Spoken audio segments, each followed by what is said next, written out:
Hey, sorry, I was clicking to it wouldn't click. It wouldn't click to where it's supposed to be. I don't know what's going on. So my apologies, guys. So welcome to episode. I can't believe it's episode 16. That's just insane. And it kind of feels like nothing's really happened since I don't know. I first started talking. I don't know, back in 2020. So 5 years. Especially with what we're going to talk about this week. Like it's the same. I was thinking about it. It's the same stuff I spoke about maybe November 2020. Like nothing's changed at all. But I mean, we've changed, new perspectives. We've learned more. Yada yada yada yada. Maybe other people have woken up.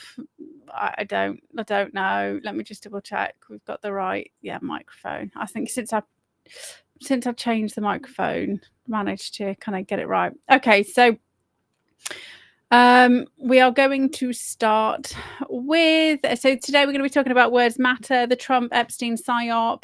They're coming for the HRA again, and it's going to be the right that get it removed. COVID 2.0, which, has been COVID, Black Death, monkeypox, X, virus, whatever they wanted to call it, Marburg, Ebola, but we now have a set date, especially as the WHO have complete control over us now, don't they? Because we were shafted and pulled into the EU by the back door. So we've potentially got a timeline for that now. Now they've just, they've solidified it.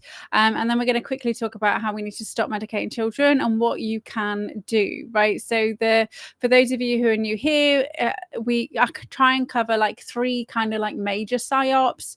Some of them are new, some of them are really left field, and some of them we're kind of revisiting old stuff because history repeats. So the cabal and the baddies, they're not creative. They just do the same old shit. So sometimes looking at the stuff from the past can be really beneficial to figure out what's going on right now. And then I always try to kind of pull something from my, mental health, type background to just give everybody an opportunity to feel awesome as much as possible. So we will finish with regards to talking about how we don't need, children shouldn't be medicated. So I think I'm getting better at using the old, just because it keeps changing and I can't get OBS hooked up again. It just keeps freezing when it's saying that it won't. I just don't have the energy to investigate what's really going on with it. So things have stabilized and I started to kind of figure out everything again. So hopefully we should be okay. We will start with Trump and Epstein and words mattering, right? So last week I kind of just as we were going live, it was the Department of Justice, the Americans decided that there was don't look here, nothing to look about, we don't need to look, it's not true, it didn't happen. And what's really interesting is literally before we went live today, there's an update on Ghislaine Maxwell. This is what I said last week that nobody was talking about. This was the obvious next step. So she's requested Donald Trump grant her request to drop all charges and release her from jail, right? Because if Epstein was not a criminal, then she didn't traffic to anybody. She shouldn't be in prison, right? That's what I pointed out last week. And release her from jail. Alan Dershowitz has added his 2 cents, urging Ghislaine to be released from prison. And obviously, Alan Dershowitz, if you've never seen Maria Farmer's drawing, a painting, my apologies, painting, she had Dershowitz on there at the bottom. So Maria Farmer is a Epstein victim. She was the one who was Epstein kind of lured her with regards to art stuff, and then he kind of locked her in one of the houses, the Wexner type houses that Epstein was having, I think her brothers were there. Anyway, she managed to get her dad kind of rescued her. But so she kind of put Dershowitz on the kind of drawing she did. Trump's on the drawing as well, by the way. And also Virginia Giuffre said that he raped her, but there was lots. I mean, I looked into the court case, and it never came out until after her book, and then some of the days, like, it was proven that he couldn't have on those days, right? So, but this is where things go wrong. Now, again, if she was MK Ultra'd, multiple personality, or, you know, the new name for it is dissociative identity disorder, it's very easy to convince a specific personality it's a different day, right? You know, or if you've got somebody on an island and you've got all the calendars changed or the phone dates changed, so it would be very easy to convince somebody in an isolated situation that the day's different or that you're in a different place, right? It's very easy to kind of roofie somebody, say, oh, you just fell asleep, you know, don't worry, you know, you fell asleep, you weren't very well, you slept a couple of days. So, you know, that's where the kind of case fell down. There was timeline inconsistencies. So whether it was not true or whether it was crafted that way, I don't know. I'm not Virginia, but so I looked into the case, and that's why she didn't win, and she took money as well. So I get it, why people do take money, but I don't think as soon as you start asking for compensation, you make it very difficult for you, right? And how can you afford to eat? And like,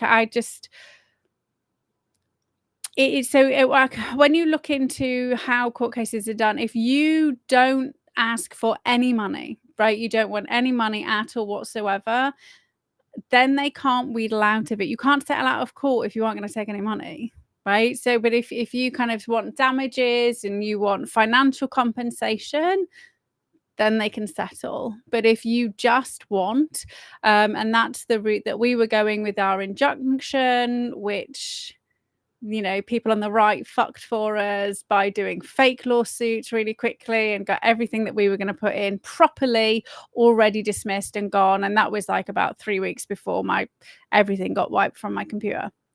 But so we weren't going for money because they looked into it. And so someone saying, so if you are asking for monetary compensation, then you can't tick the box. That's so you have to kind of tick different boxes. And as soon as you ask for money, you can get pigeonholed, and then you can get settled out of court.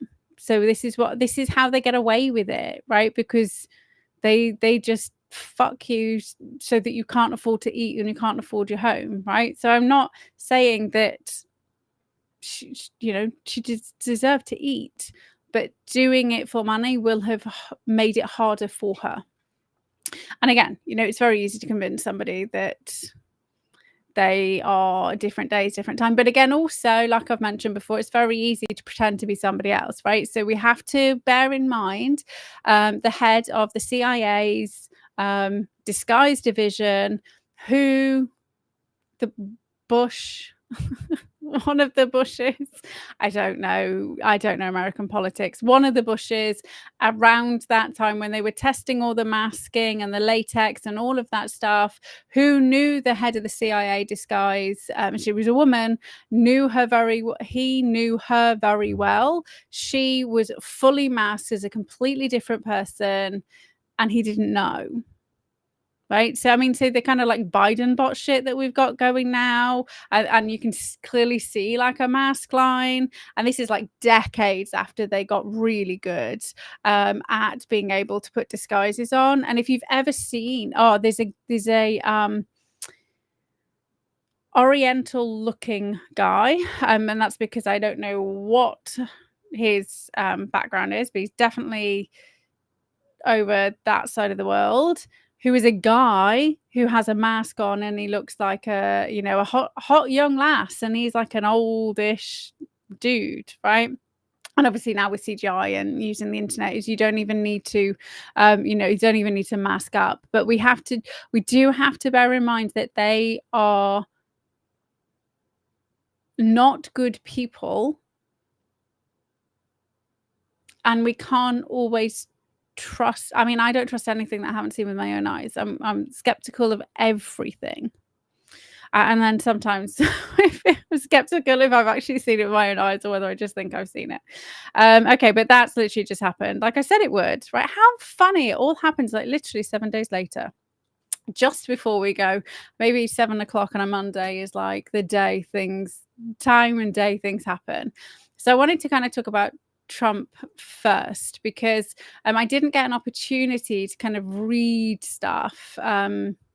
Hold on, I'm pressing the wrong button. I didn't get an opportunity to read anything before going live last week, whereas I would like to do that with you on some very specific points. Okay.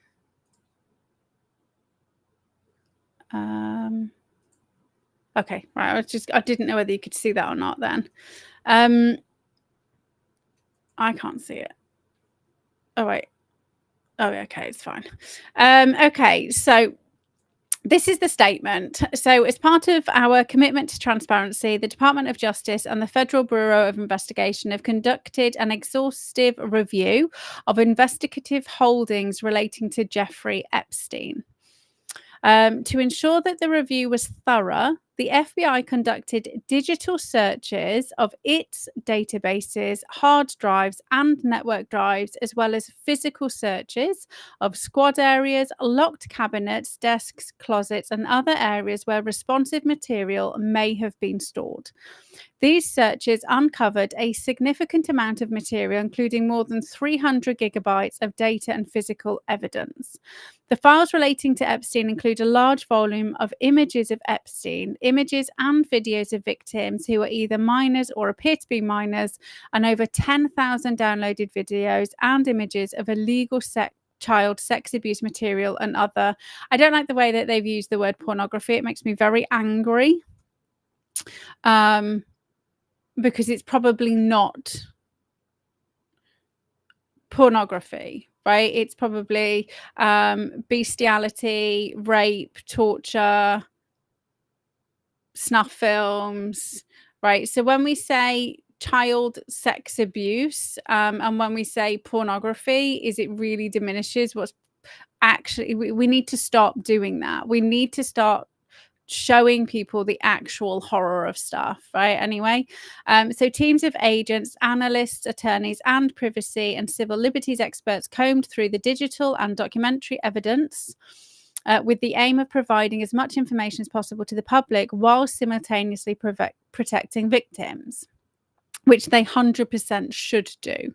It is unlawful to share images and videos of abuse. So they shouldn't be putting that out there at all. And if any people kind of share that stuff on my channel, I don't share it, right? And sometimes I will delete it because it's unlawful. And I do not agree with re-victimizing victims for clicks and shit. And so law agents really shouldn't be sharing images of abuse, right? It happens in a court when they present evidence because it's been weighed upon, but it's not. It's just wrong to even think people aren't paying attention to what they're demanding released, right?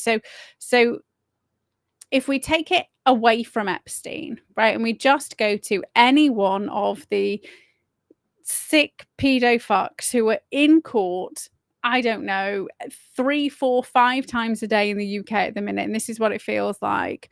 They have tens of thousands of images and videos of the most heinous things happening to children. Of course, Epstein's going to have loads of that stuff. And why on earth would people be demanding that? I don't understand it. People need to be really specific about what they want, right?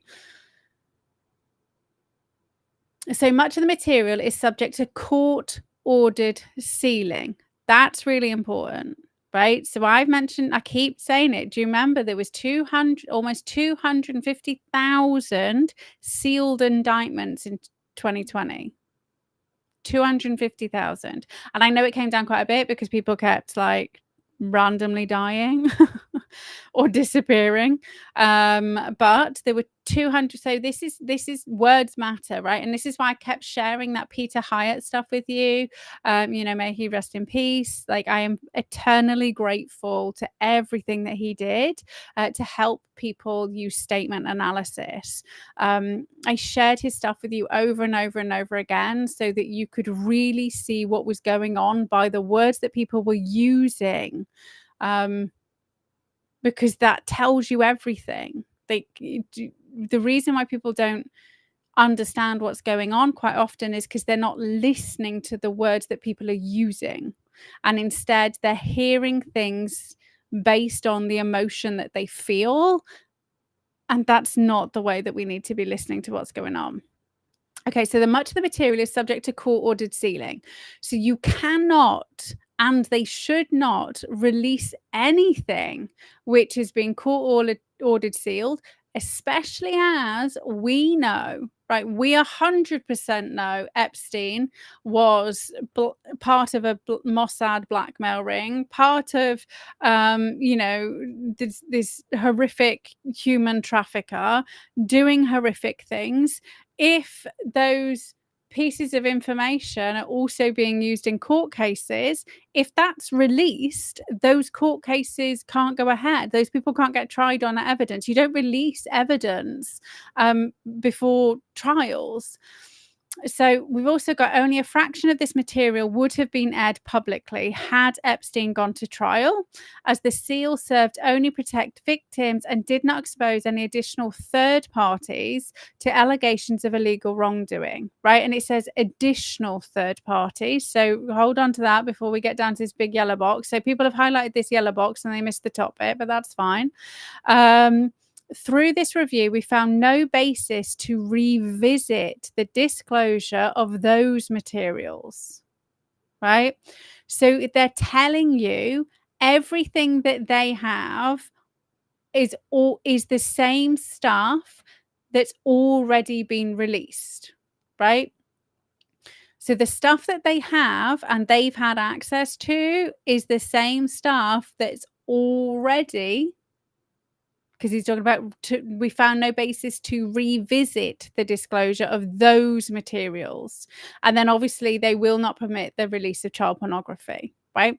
So I'm not saying there isn't other stuff, but they are explicit in that what they are specifically talking about. So it doesn't mean there's material that they aren't talking about, or that they found somewhere else that they haven't mentioned, or and/or.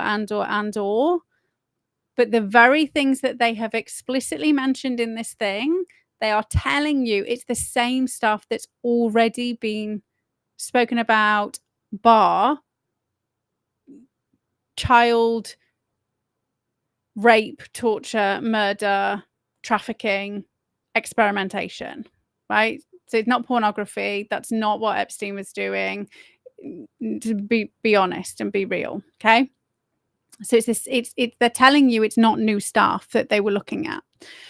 So this systematic review revealed no incriminating client list, bearing in mind in 2015, Epstein's black book was available unredacted on the internet. It's still available unredacted on the internet if you look for it. It's not just been released. It's been there since 2015.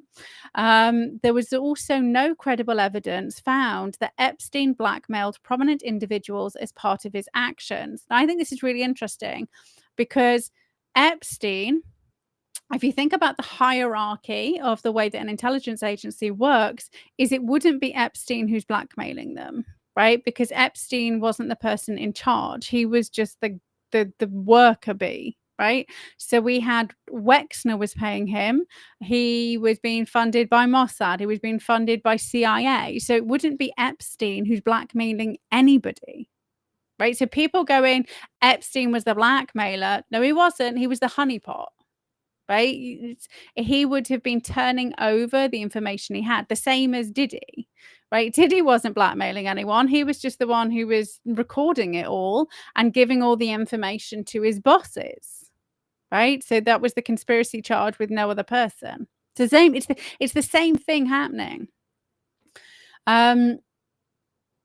We did not uncover evidence that could predicate an investigation against uncharged third parties, right? And this is what you kind of like nail in the coffin for me when they're really telling you what's going on, right? Why would you put uncharged third parties? They are literally telling you that they anybody who's part of this entire Epstein shit has already been charged and already been rolled up. But we just don't know about it yet. Why wouldn't we know about it yet? Because they're probably still getting other people. It's a big old fucking web.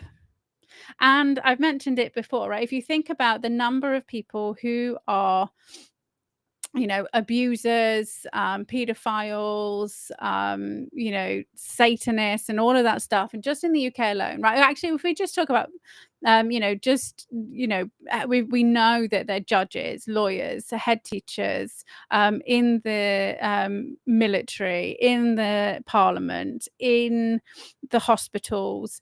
The NCA, the National Crime Agency, said 3 years ago they believed there were over 200,000 pedophiles in the UK. That was like, you know, before we've just kind of imported huge numbers as well, right? So that was like that. I'm pretty sure that was like back end of 2021. So if we kind of, you know, conservative estimate that it's, I don't know, 50% of those 200,000 are elite, right, across the entire country. Well, one, there's nowhere to freaking house them all, right? Our prisons are already full. And that supermax thing, that's not enough to house all of these people. Two, what happens when you roll up everybody, like all the CEOs, all the financial directors, all the people who are running the country in one fell swoop, right? The entire country would collapse. People, it just, you can't do that. This is what I keep saying. This is going to be a long drawn out process of rolling people up and bringing people to justice. There will be a fine line between doing it and making sure the entire world, effectively, because it's in every single country and every single world, doesn't collapse, right? When people talk about the elite, they think, oh yeah, maybe just like it. I don't understand how there's such a disconnect with people really understanding that they are at the moment integral to the survival of the population. And I know they're the ones who are manipulating the death of the entire population. But when you step outside of the emotion and actually look in, you know, actually comprehend where they are with regards to, you know, overseeing and running the AI organizations, overseeing and running the coal mines, the oil industry, the electricity companies, the education system, like everything. This is why they've been able to get away with it. And this is why it will not be done overnight. However, they literally say against uncharged third parties. Right, so everybody's already been charged. Literally tells you that there, because we know we've had the Epstein list, we've had the client list since 2015, and yes, not everybody in the book's bad people.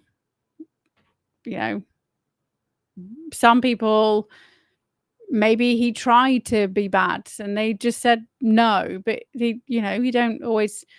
remember Epstein was a bit of a clean freak. There's no way he would have been crossing names out in his book, right? He was a germaphobe, and he was a germaphobe and a clean freak, and I say clean freak because that's really quite derogatory to people who have OCD. But he was of that mindset that, I mean, he was a germaphobe. Like, he had like insane anxiety about coming into contact with other people. Which is it's just crazy. That is crazy, right? With all the disgusting stuff he used to do to other people. Freud would say he had mommy issues, and actually I would probably agree with him on this one. But so he wouldn't, if he had his little black book, there's no way he would be crossing stuff out. So just because people are on the list, maybe they were targets, right? Who knows? I've got numbers in my phone of people that I've maybe met once, had a conversation with. I mean, if it turns out 5 years later they're doing disgusting stuff with children, I didn't fucking know. Like, I wasn't involved in that shit, right? Because it happens. And actually, I probably did have a number of a paedophile in my phone, because I used to do kickboxing. And as it transpired, one of the people who used to run it was abusing children. I mean, he went and hung himself in the, he got found out and hung himself in the wood. So yeah, there we go. Like, I wasn't involved in that. I didn't know. People need to stop. If I can get you guys to do one thing, and that is to just take a breath and start thinking about the reality of how life exists before you get pulled into the emotional bullshit that's being peddled by all sides of the bad people, whether that is the people in charge or whether the people who are just being paid to do it, right? Consistent with prior disclosures, the review confirmed that Epstein harmed over 1,000 victims. Like, this guy was fucking prolific. Each suffered unique trauma. I mean, I would like to know if they have identified all the victims and all the victims are safe. Like, that's what I would like to know. I would like to be assured that they haven't all been murdered, right? That's what we should be having AI do, right? We should be having AI go through horrific material and then go through social media and stuff like that to see if they can locate these individuals and make sure they're okay. Like, that's what I would like to see happen. Isn't it funny how nobody seems to give a shit about the victims, and everybody just is obsessed? Like, it's like the old school hangings. It's just like people, it's like everybody's got a bloodlust. Anyway, I would like, so if anybody kind of knows anybody in the Department of Justice, like, I would like to know that they've, these victims aren't still being victimized, right? Because he was part of a network. So are they safe? Have they been identified? That's what I want to know. Anyway, so each suffered unique trauma. Sensitive information relating to these victims is intertwined throughout the materials. This includes specific details such as victim names and likenesses, physical descriptions, places of birth, associates, and employment history. One of our highest priorities is combating child exploitation and bringing justice to victims. Perpetuating unfounded theories about Epstein serves neither of those ends. It's fair enough. To that end, while we've laboured to provide the public with the maximum information regarding Epstein and ensured examination of any evidence in the government's possession, right? So what was perhaps in the FBI's possession before Trump took office that isn't there now.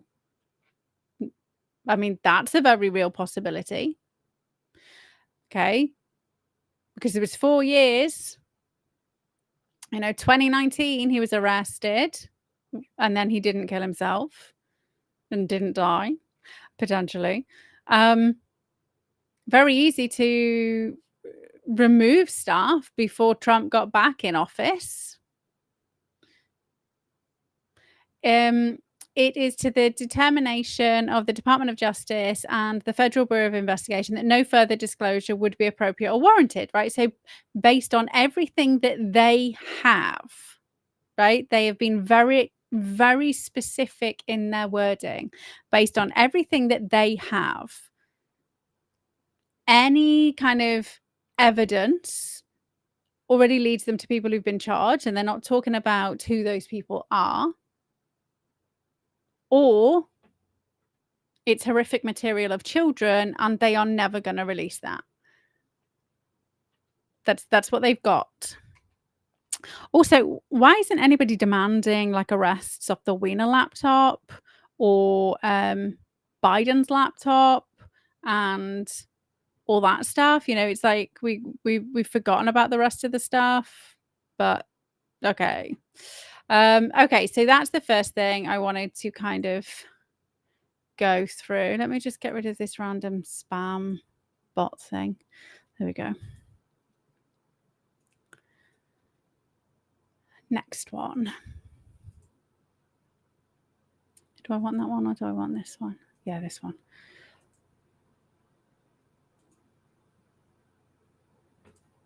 Okay, now. Oh, look, you can see it straight away. That's handy. I can't see it though because I made it small. I'm in the wrong place. Wait. Wait. There we go. Okay. So what's going on with my boys, and in some cases gals, they're all going after Attorney General Pam Bondi, who's doing a fantastic job. But as an aside, she's like a Scientologist. So she's also Florida, and she also did a lot of covering for DeSantis. What else is going on in Florida? We have Disney stuff. We also have Italian mafia. It was where Epstein was. Let's not forget that. So I'm just going to kind of say, anyway, but, we're just going off. We're just doing what Peter Hyatt would do. And we're going to leave everything else aside and we're just going to pay attention to the words that are being used. We're on one team, MAGA, and I don't like what's happening. We have a perfect administration. I mean, it depends what it's perfect for, right? So he's saying the administration's perfect, right? He's not said perfect at.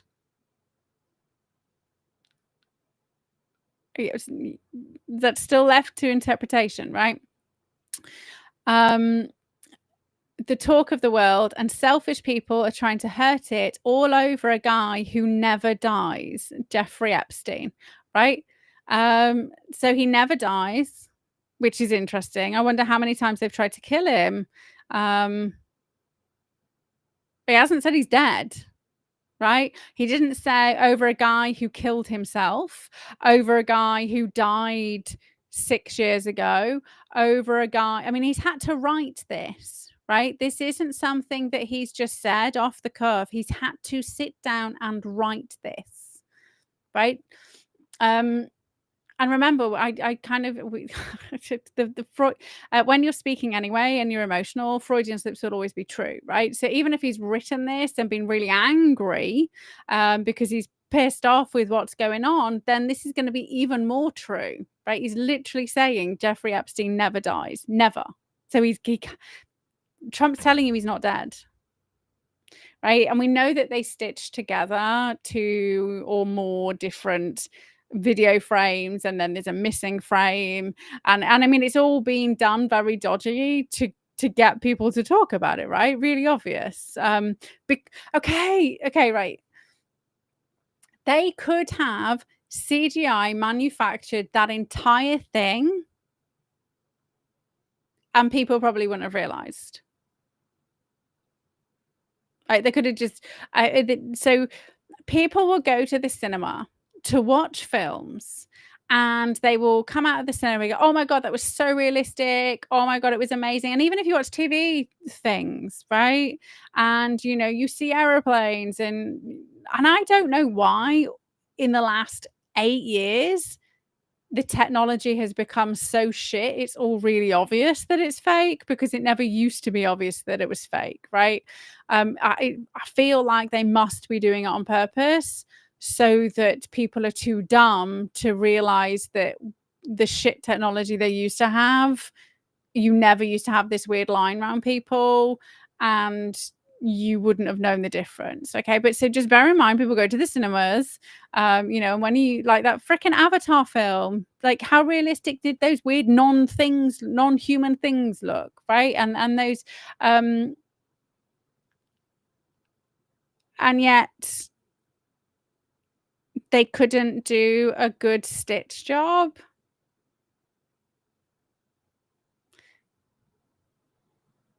Right. They've been stitching people, like, the intelligence agencies have been stitching people up for decades. And then, like, you can probably do a really good job just using CapCut on your mobile phone, right? So you don't even need expensive technology anymore. So bear it in mind. I mean, if that was their best effort, then whoever did that needs to be fired. But I'm gonna suggest that it absolutely wasn't their best effort, because the intelligence agencies have been using propaganda and faking shit for 50 years at least. I mean, the CIA is heavily embedded in Hollywood and has been for 60, 70 years. So it's not like they don't have access to, like, the best technology in the world to fake shit. Okay, to just, again, think about the reality rather than getting sucked into the bullshit. Okay, so Trump's literally telling you he's not dead, by the way. That's like, he's literally just said that. For years, it's Epstein over and over again. Why are we giving publicity to files written by Obama, crooked Hillary, Comey, Brennan, and the losers and criminals of the Biden administration? Right? And I understand when he was asked on video, he was very frustrated because of course he fucking was. He's a human. And he didn't say it tactfully. I mean, it's the reason I actually quite like the guy. He's real. He doesn't use a teleprompter, and he doesn't use scripted stuff. He says what he thinks based on how he feels, and it will inevitably come out wrong a lot. He's literally telling you the Epstein files they have are not necessarily what Epstein was up to. And he's already said before, he's quite happy to release the files, but there's a lot of fake shit in there. He said that back in November when he was elected, that there's a lot of fake shit in there. But of course there was. Of course there would be. If you didn't look into it. So there was a Jeffrey Epstein and Donald Trump court. Well, so there was a 13-year-old child called Jane Doe who alleged that Trump and Epstein raped her together, right? Which is not Epstein's MO at all. And when you read the case and you look at Epstein and his MO of washing, showering, clinical, somebody else supplying the child, so when you read the case before you kind of start saying, if you just read the Epstein stuff, it's not congruent with the stuff we know about Epstein. Anyway, so in October 2016, the Democrats' October surprise, there was a court case that was put in which said that Trump beat her, held her down, and Epstein raped her, and vice versa, right? Now, I don't know all the things that Epstein got up to because, I didn't met the guy. But just on the stuff that was congruent, the pattern of behavior. And again, he was a germaphobe. So that court case, there was no corroborating evidence that was found or presented, and that doesn't mean that they didn't exist. And I'm just like, this is what happened. There was 2 witnesses who were both, Jane Doe witnesses as well, who kind of, didn't say who they were, which is fine because they were minors, right? They were children. I don't expect children's names to be plastered all over the place. However, that was all retracted on the 4th of November, right? So the day that Trump won the election, that was removed. So if that was true, just we have to bear this in mind with this statement. So we're giving publicity to files written by Obama, Crooked Hillary, Comey, Brennan, and the losers and criminals of the Biden administration. So Trump got elected. Then what did the Democrats and the baddies proceed to do, right? Impeach him, stitch him up, Russia hoax. Why would they create a Russia hoax if they literally had something that was going to enable them to arrest him and have him charged for being a pedophile? Why did they disappear it? Like, it doesn't make any sense. And Epstein was on their payroll. So why were they already throwing Epstein under the bus in 2016? Right? Nobody's talking about why they were throwing Epstein under the bus. So what would have happened when Trump then got in office? Right? He would have been able to prove that it was all fake. So they just withdrew it. Right? It was just they withdrew it, and it went away. So they had to do something else. Right? So be careful, like the timeline. Use your noggin, peeps. Use your noggin. So we know Obama, Hillary, Comey, and Brennan are in the thick of all the crap and bullshit, right? And it was Brennan who groomed Obama when Obama was a senator. Right? So they conned the world with the Russia hoax, 51 intelligence agents, the laptop from hell, and more. They created the Epstein files, right? So he's telling you that it's the information. So this lines up with the statement, but people are missing the point. They're just anyway. They created it. So the only information the FBI and the Department of Justice have are the fake bits of information and the Epstein evidence, because Epstein's not dead, right? But he's been squirreled away somewhere. Just like they created the fake Hillary Clinton, Christopher Steele dossier that they used on me. And now my so-called friends are playing right into their hands, right? So Elon, I would say. Why didn't these radical left lunatics release the Epstein files? Exactly. Why didn't the court case go through? Exactly. If there was anything in there that could have hurt the MAGA movement, why didn't they use it? Like these are legitimate questions. They have, and we have to remember anything they tried to fake didn't stick. So they tried to kill the guy, right? And that's like almost I think it was like a year ago, a couple of days ago. Like, so they tried to assassinate his character. It didn't work. So they tried to kill. I mean, they've tried to kill him multiple times. Um,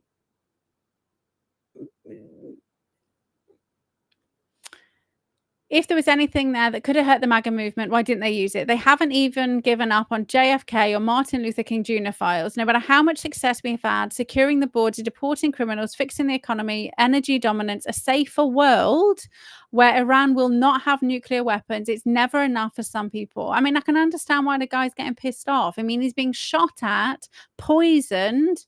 I mean, anybody who believes that they would be in his position and not effing and jeffing at fucking media, or people who are not listening when he's telling them what's going on. Like, I mean, I would have probably thrown shit at people by this point. I think he is far more composed than I could ever be. Like, without a shadow of a doubt. Yeah, I would have just gone, you know what, fuck this shit, I ain't going back. Screw it, I'm off.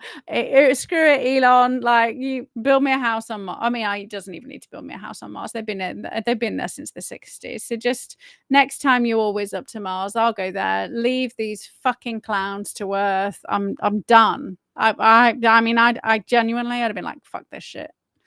They're not listening. They don't want to hear it. They can deal with the consequences. Yeah, fuck it. We're about to achieve more in 6 months than any other administration has achieved in over 100 years. And we have so much more to do. We're saving our country and making America great again, which will continue to be our complete priority. The left is imploding. Kash Patel and the FBI must be focused on investigating voter fraud, political corruption, right? So, like, forget using the fake Epstein files and start following the money, like Pelosi and the stocks and Evergreen and all the obvious stuff that we've all fucking seen with our own eyes. Just round everybody up with that shit, right? Act Blue, rigged stolen election of 2020, arresting thugs and criminals instead of spending month after month looking at nothing but the same old radical left-inspired documents on Jeffrey Epstein. Let Pam Bondi do her job. She's great. The 2020 election was rigged and stolen, and they tried to do the same in 2024. That's what she's looking into as AG and much more. 1 year ago, our country was dead. Now it's the hottest country anywhere in the world. Let's keep it that way and not waste time and energy on Jeffrey Epstein, somebody that nobody cares about. Thank you for your attention to this matter, right? So yes, he was not very eloquent in the end. Should he be crucified for that? No. Like, he's a fucking human. But do I think he could have mentioned the victims? Yes. But he did do that executive order with regards to children being trafficked. And he did set up that task force. And we have seen hundreds and hundreds and hundreds of children being saved. And so he's doing stuff.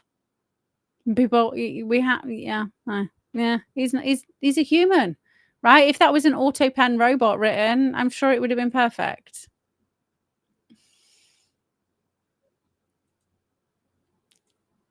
And then last one on this. Nope, I'm on the wrong screen. That's not useful. There we go. Okay, so can't wait for Republican Lois Frankel to answer for her time as mayor and in Congress, especially her role in helping Epstein at PBI. He didn't run the operation solo. He was a pleb. She fixed the airport for him. Go dig up my old show. So if you do want to dig into Epstein, then do go to torsed.com. There's loads of stuff on there. I listened to the shows as they were coming out. The old stuff is a lot better because the new stuff the newer stuff there was a lot of stuff on the election stuff. And so if you want to know what's going on now, go and listen to the stuff from 2017, 2018, 2019, right? So this is why perhaps people like me who was listening to the shows are getting very frustrated, because we're still waiting for everybody else to fucking catch up and for the shit to happen. So sticking to her original script pitch, we need Jeffrey Epstein to come out and fess up. That's indeed the best route for rounding them all up. Now, anyway, I remember about 3 weeks after he supposedly killed himself, he was pictured on his island in cuffs, coming out of a van and showing round like Secret Servicey people, police people, I don't know what you call them, like agents.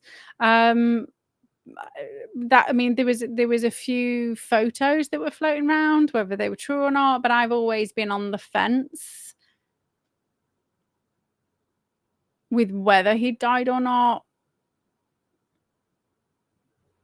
But Trump just told us he didn't. So, and Tor does tend to be on the money with important stuff. And then Megyn Kelly said, you'll be hearing from him. I mean, she's been saying some very strange stuff, but I mean, I don't know her either as a person. I'm not saying she's good people. I'm just saying she said it. So multiple people have kind of said this shit. But I'm going to say Trump's going to know whether he's dead or not. Yeah, he was in charge of the country when it happened. It's a great way to stop people hunting for him and trying to kill him, though, isn't it? Is you just feign his death. Okay, that's the Trump stuff. Trump and Epstein stuff. There we go. No, wrong button. Okay. Still wrong button. Let me close that down. Sorry. See?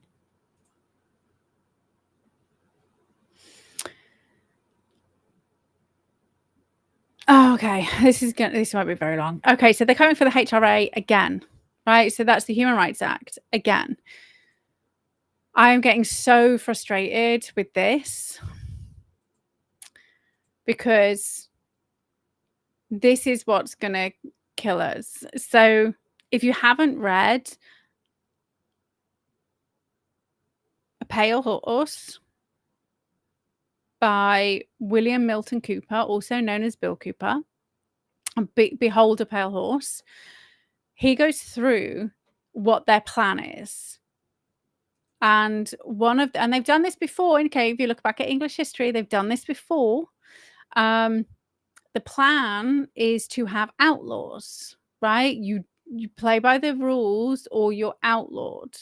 Okay, so you can't be outlawed in the UK at the moment because you are a citizen, and being a citizen is protected, right? So they tried to remove citizenship with Shamima Begum, right? Everybody was like, remove a citizen, and I kept going, stop,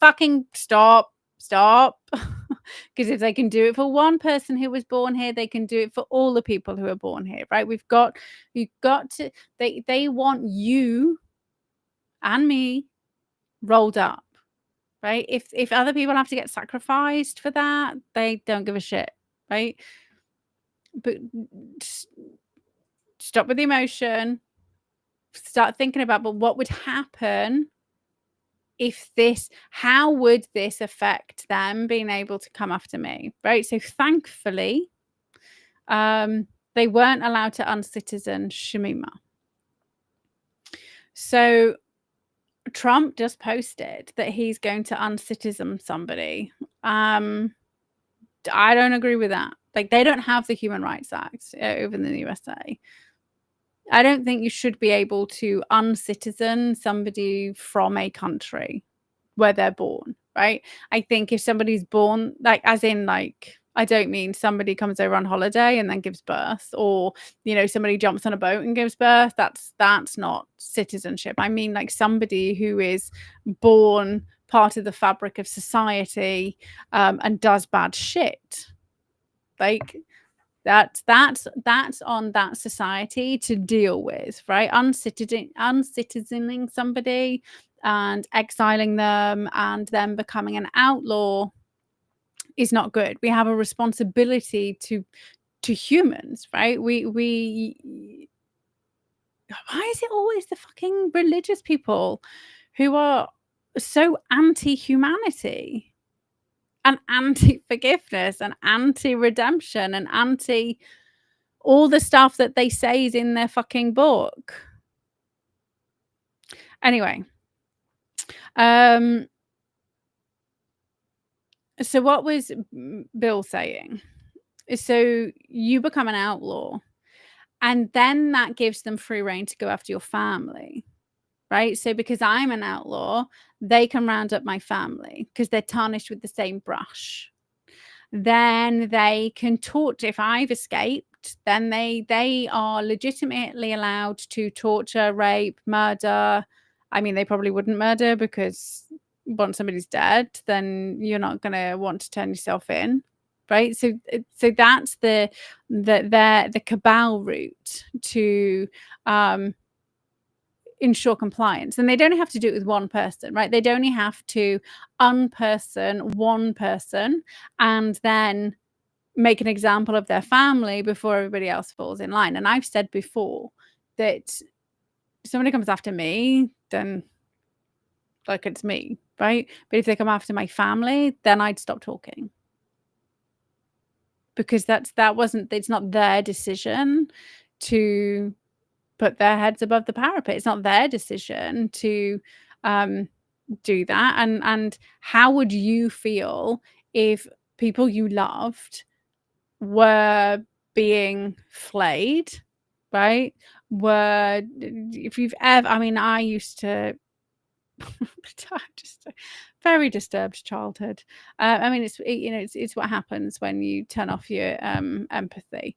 But so just thinking about all of the ancient methods that they used to use with torture, right? So put a cage on you, put rats in there, and then they'd heat it up, right? So the rats have to like burrow through you. They used to put spikes up somebody's jacksie, and then slowly you'd kind of gravity would pull it through you. Just the horrific things that if you want to kind of know some of the really sick stuff that they're probably doing in China right now. And we did that episode where we were reading through, 101 torture methods that are being used on Chinese Falun Gong people. Or look up the Spanish Inquisition and some of the stuff they did there. Look at the stuff that they used to do. I would be very surprised to find out that shit is not still happening, right? So if you found out a member of your family was being flayed for you speaking out or for you being an outlaw, like if you didn't turn yourself in, then you're a cunt. Like that's it, right? If you value your life over people like innocent family members, then you deserve to be hunted down, right? I'm just going to throw that out there. I'm on the side of the cabal in that, right? You deserve that. So if they come after me, it's one thing. If they come after my family, I will just stop talking. I won't switch sides. I couldn't, right? Because I started talking, it would be obvious. It would be obvious. Because I haven't hid my views. I haven't like sugarcoated stuff. It would be obvious because I would be reading from a script for a start, right? And I showed you how to spot those last week. And then obviously we had more scripted outrage from GB News. They are reading a script because they're news readers and what are they, broadcasters or whatever they're called. They're not people giving their opinions because they have a team of fucking lawyers making sure they don't get in trouble. And when they do go off script, they get removed.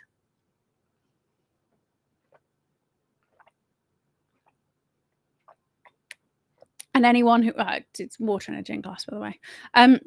because I definitely don't drink shit like that. I mean, I used to, but definitely not. I would fall over. But anybody who was on the outside speaking and potentially doing good stuff, they got brought under the fold with NDAs, right? You can't say that because of the lawyers. And I know there's an army of lawyers and I know they already know what they are and aren't allowed to say, because remember, I whistle blew on the Conservatives live on Channel 4. So I also got told what I could and couldn't say. Right? Told to talk about, I couldn't give my opinion. I couldn't venture into XYZ, right? So I've been on that side of it.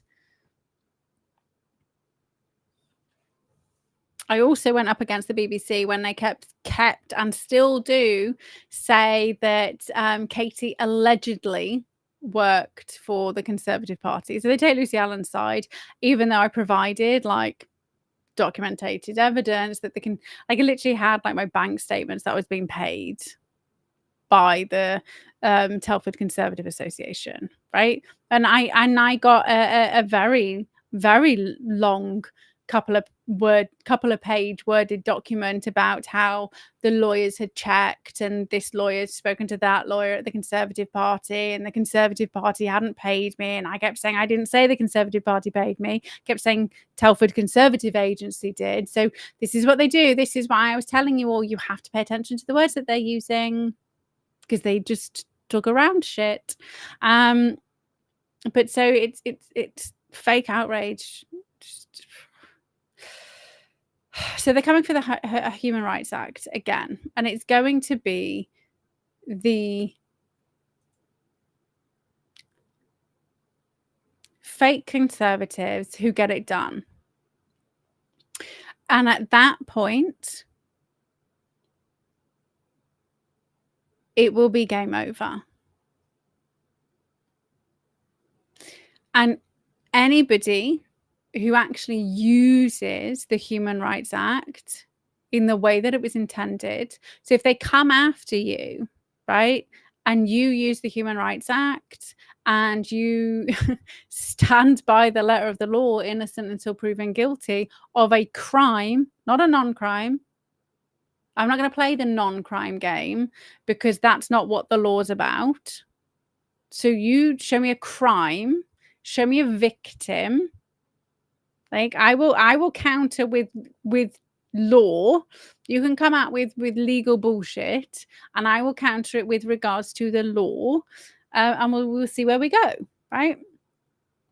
And there's always loads of really old, fucking obscure your laws that you can use, but the Human Rights Act is our fail-safe, right? And they aren't using it properly, and this is where I get really angry.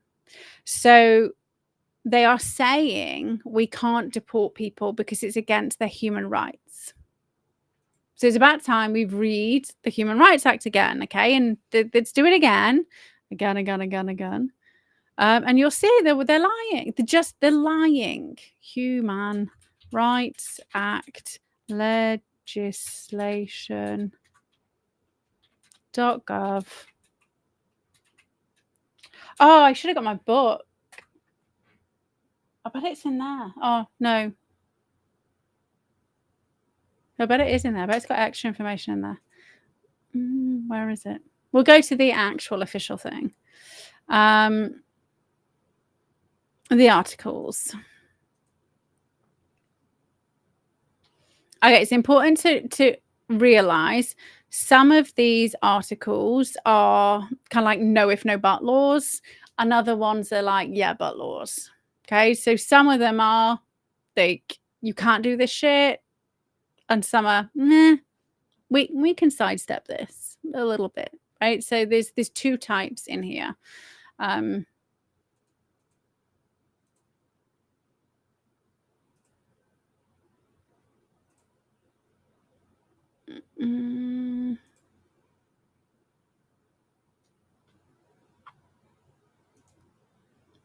No, that is as big as I can get it. So I'm just trying to See if I can make it a bit bigger for you. Oh, I know how I can make it bigger on the page. Sorry. Okay. Oh, Katie. There we go. So, the articles. Part 1, the Convention Rights and Freedoms. So, Article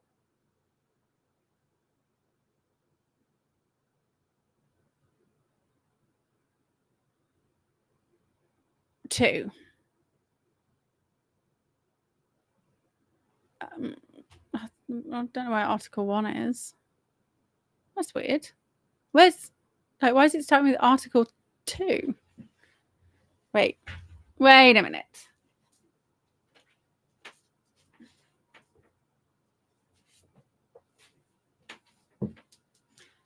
Is like Article 1 like a fake one? I'm sure there was a 1. I'm sure. I mean, I know I'm shit at maths, but I'm pretty sure it starts with 1, right? Oh, okay. And I'm shit at the alphabet. A, B, H, H, I, H, I, H, H, Oh, no, H, I. Did you know there was like a law about HIV and AIDS? Like, I need to probably. I did not know.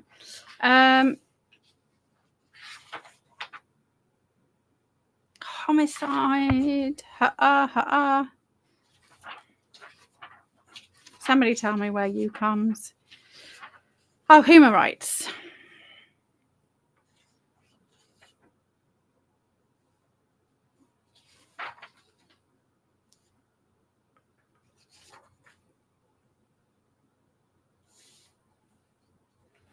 So is this 1997 rather than 2007? Oh, so this is done the year before. Okay. So this is why the Human Rights Act is not in here.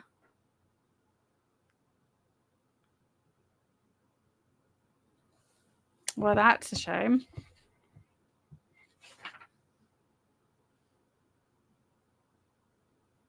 Okay. Anyway. Or maybe that's useful. Maybe it has got extra stuff in there that has got info about fundamental rights that they can't just fuck with. But we'll do this first. And I don't know if somebody can tell me what happened to Article 1. I mean, that'd be useful, right? Anyway, so Article 2, right to life. Everybody's right to life shall be protected by law. No one shall be deprived of his life intentionally, save in the execution of a sentence of a court following his conviction of a crime for which this penalty is provided by law. So it's really interesting that's still there, right? So at the moment,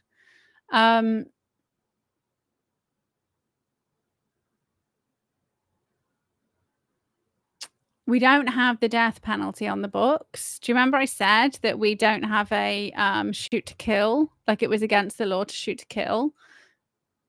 Maybe this makes it not, right? Maybe this is their wiggle room.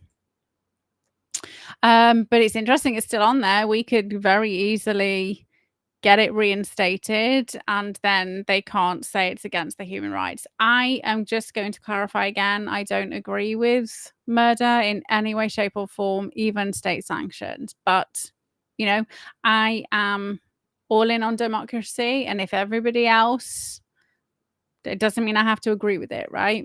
But number 2, deprivation of life shall not be regarded as inflicted in contravention of this article when it results from the use of force which is no more than absolutely necessary.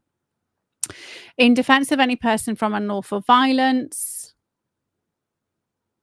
in order to effect a lawful arrest or to prevent the escape of a person lawfully detained, in action lawfully taken for the purposes of quelling a riot or insurrection. So what they're saying is if you end up killing somebody because you were defending somebody or because you were attempting to arrest somebody or prevent the escape of a person or I don't understand why you'd end up killing somebody in a riot or so basically if you were using force that was necessary and somebody ended up dead, then it's not going to be classed as murder, which I think is fair, right? If somebody's coming at you or somebody's coming for your child and you push somebody over and then they end up bashing their head, and then they end up dying from it, like, as long as you can prove that you were defending the person from unlawful violence, then you should not be then done for murder, which is really interesting because there is a guy who has just received he's just received a 2-year suspended sentence. I'm not looking at anything, I'm trying to remember. He just received a 2-year suspended sentence because there was an illegal who was hovering around a park and he started exposing himself, and this guy walked up to him and then punched him, and then this guy went down, right? And then he went into hospital critical and ended up like in a very critical decision. I mean, he didn't die, right? He survived. But had that guy's lawyers, right? This is what I'm saying. People aren't using this, right? I mean, it wasn't necessarily violence. I mean, actually, I would argue it is. It's psychological. There's children. It was an illegal was exposing himself to children, so may not have been physical violence, but would it have caused them psychological harm? 100%. And we also know that people who expose themselves then go on to, and or if they're not already, will rape people, right? So it's a precursor, and also is done alongside it. So there is mountains of evidence that if somebody is exposing themselves, then their trajectory is harm to women, right? And children, if that's women and or children, depending on who that they're doing it to. So if his lawyers had done that, then he wouldn't have been in court. But he got a suspended sentence, but he shouldn't have had any sentence, right? Because a suspended sentence means if you commit a crime in those 2 years, then you will go to prison for the thing that you did wrong.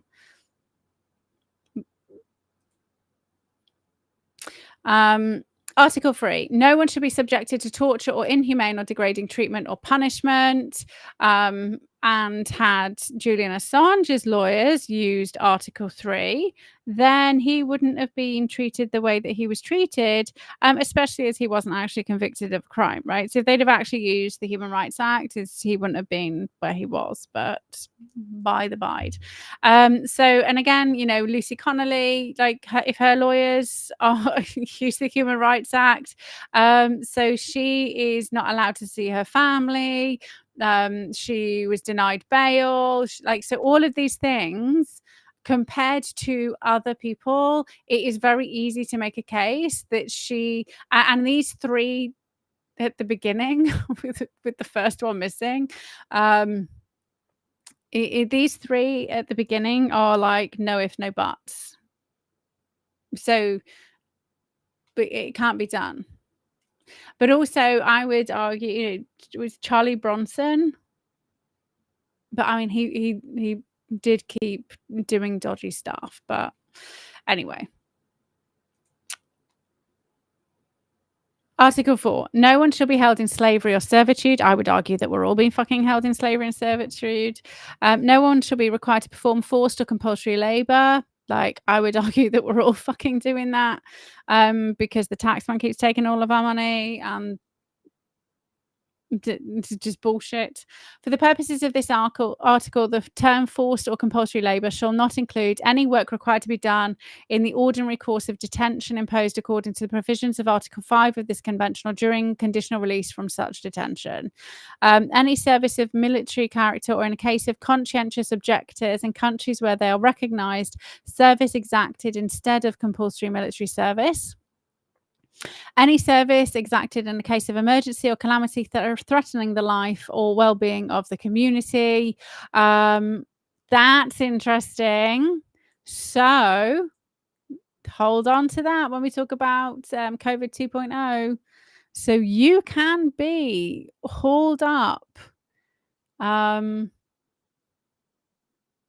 put into government servitude in emergencies. How interesting. Any work or service which forms part of normal civic obligations.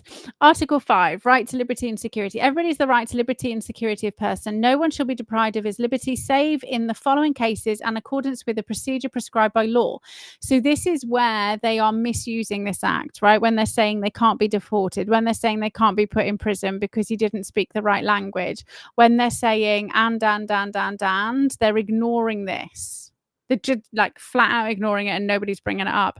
And nobody on the prosecution side is bringing it up, which should tell you everything you need to know. The lawful detention of a person after conviction by a competent court. And again, Julian Assange was never convicted of anything. He should never have been in prison because he wasn't convicted. And again, I make the case for the people who are held on remand. That's unlawful if they have a lawyer that cites Article 5 of the Human Rights Act. The lawful arrest or detention of a person for non-compliance with the lawful order of a court or in order to secure the fulfillment of any obligation prescribed by law. The lawful arrest or detention of a person affected for the purpose of bringing him before the competent legal authority on reasonable suspicion of having committed an offence, or when it's reasonably considered necessary to prevent his committing an offence or fleeing after having done so. The detention of a minor by lawful order for the purpose of educational supervision, or his lawful detention for the purpose of bringing him before the competent legal authority. The lawful detention... That's interesting.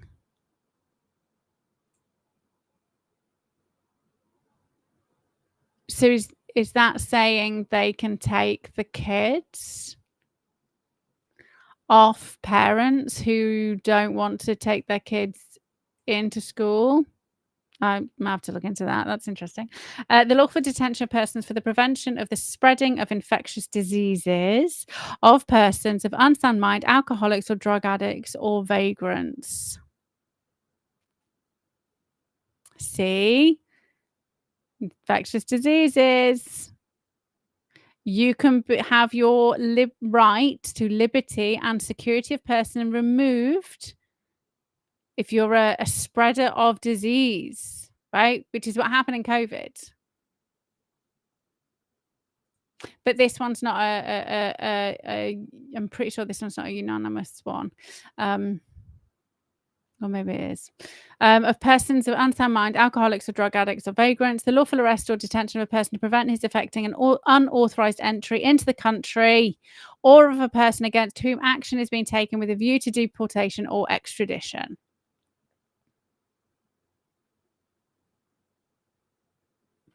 So we have a lawful right to be at Dover, grabbing the dinghy, people, right? And you shouldn't be arrested for it because it's literally in the Human Rights Act. And they're not doing this stuff to get rid of them. And they are unlawfully detaining people who are trying to stop them. Everyone who's arrested shall be informed promptly in a language which he understands of the reasons for his arrest and of any charge against him. Everyone arrested or detained in accordance with the provisions of paragraph 1C of this article shall be brought promptly before a judge or other officer authorized by law to exercise judicial power and shall be entitled to a trial within a reasonable time or to release pending trial. Release may be conditioned by guarantees to appear for trial, but also bear in mind citizens can only arrest for indictable offences. So I mean, if you say it's trees, if you say it's terrorism, if you have reasonable grounds that the people who are dropping at Dover are there to cause harm via terrorism, then you would lawfully be allowed to do it, right? So you just have to be careful, right? You have to get your facts straight first. I mean, economic terrorism, Doesn't have to be bomb making. It's economic terrorism by depriving the lawful citizens, such as the OAPs, the people who need doctors, hospitals, all that shit. I mean, I think we could put a case together for economic terrorism by hostile nations, right? Iran, Iraq, Syria, Turkey. They aren't allies. They are hostile nations. China. Everyone is arrested. Oh, we did that bit. My apologies. Everyone is deprived of his liberty by arrest or detention shall be entitled to take proceedings by which the lawfulness of his detention shall be decided speedily by court and his release ordered if the detention is not lawful. Everyone who's been the victim of arrest or detention in contravention of the provisions of this article shall have an enforceable right to compensation.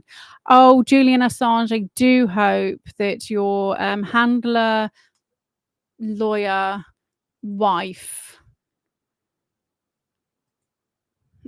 at least reads this and does something for you, right? Anyway, so this is the one, right? And you can go and right to a fair trial. You need to make sure you read this. You need to make sure you read this. You understand this. Use an AI to help you understand this. Use an AI to, okay, this is what I would do, man, and may do now that AIs are useful.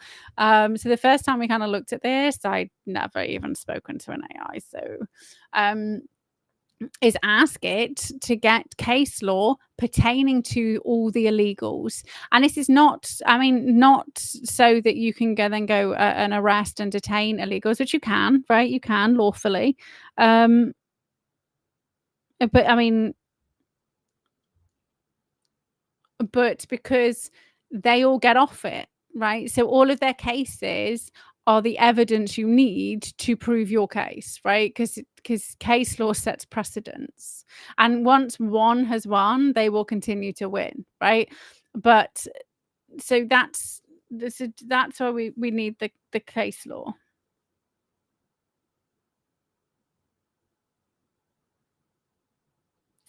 The right to life. A state must always protect the right to life. States that have ratified the convention, this is the European Convention on Human Rights.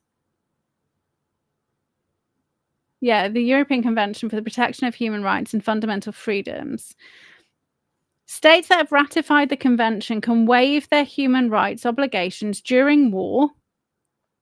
We are at war. They didn't tell us, but we are at war. Remember, we're at war with Russia. Or other public emergencies such as terrorist attacks.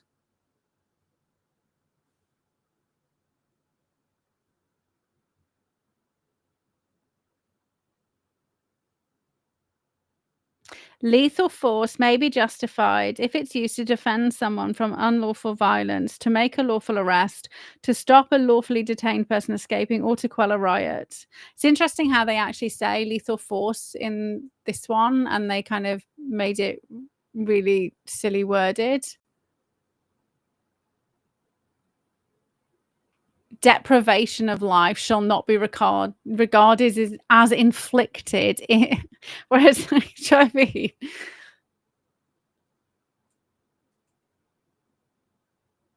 I mean, what a retarded way to write it.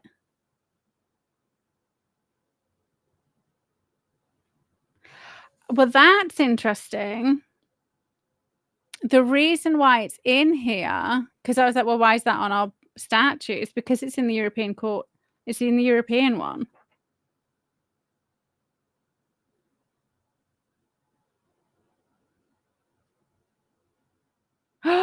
People who need to be isolated in order to prevent the spread of infectious disease.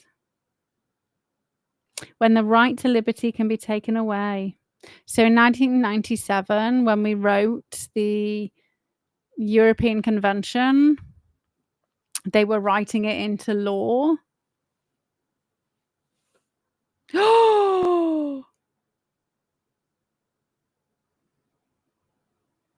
So we can remove, right? Boomerangs, bitches. This is why I love the law.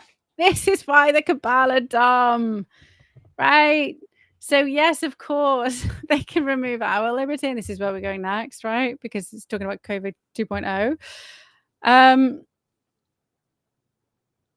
So we have a lawful we have a basis in law to round up Pfizer CEOs, like Moderna CEOs, media personnel, doctors, all of those who need to fucking porting down military personnel, like all of them, because they need to be isolated in order to prevent the spread of infectious diseases. I think I'm on a different one there because I just looked at this book. Wait a minute. Where was that one? It was on here as well. There we go. Look, lawful detention of persons with the result of spreading of diseases, unsound mind, alcoholics or drug addicts or vagrants, right? So that's where the mental capacity came in, and obviously they turned it to one doctor could sign you off as mentally incapable.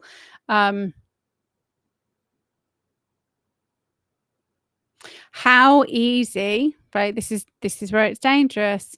How easy is it for them now to round up people they've deemed as mentally incompetent, alcoholics, drug addicts, vagrants, and now they can euthanize them because they've elected to, probably. I mean, they may not be able to euthanize the unsound mind because you have to have mental capacity to decide that you want to do it. I mean, I would argue that an alcoholic or a drug addict also doesn't have capacity to decide whether they live or die, because when you're doing a mental capacity assessment, you would if somebody's fucking drunk, they don't have capacity. That's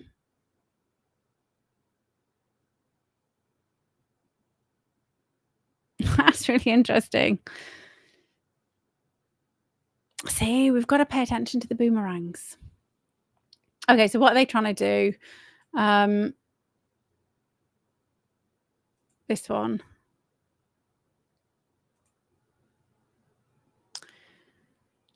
So this guy, Richard Wellings, has said there's a plausible theory that the globalists in charge of Labour are wrecking the economy on purpose. Of course they fucking are. Well done for catching up, like, all this time later. I felt ashamed. I'd only kind of caught up 10 years ago. An eventual bailout, say, by the IMF would be the conditional on formally rejoining the EU, at least the single market, which was the end goal all along, right? But also, right, people are forgetting what's really going on.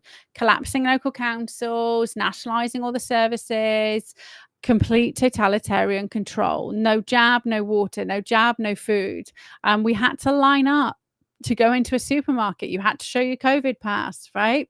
That's what they were pushing and pushing and pushing and pushing.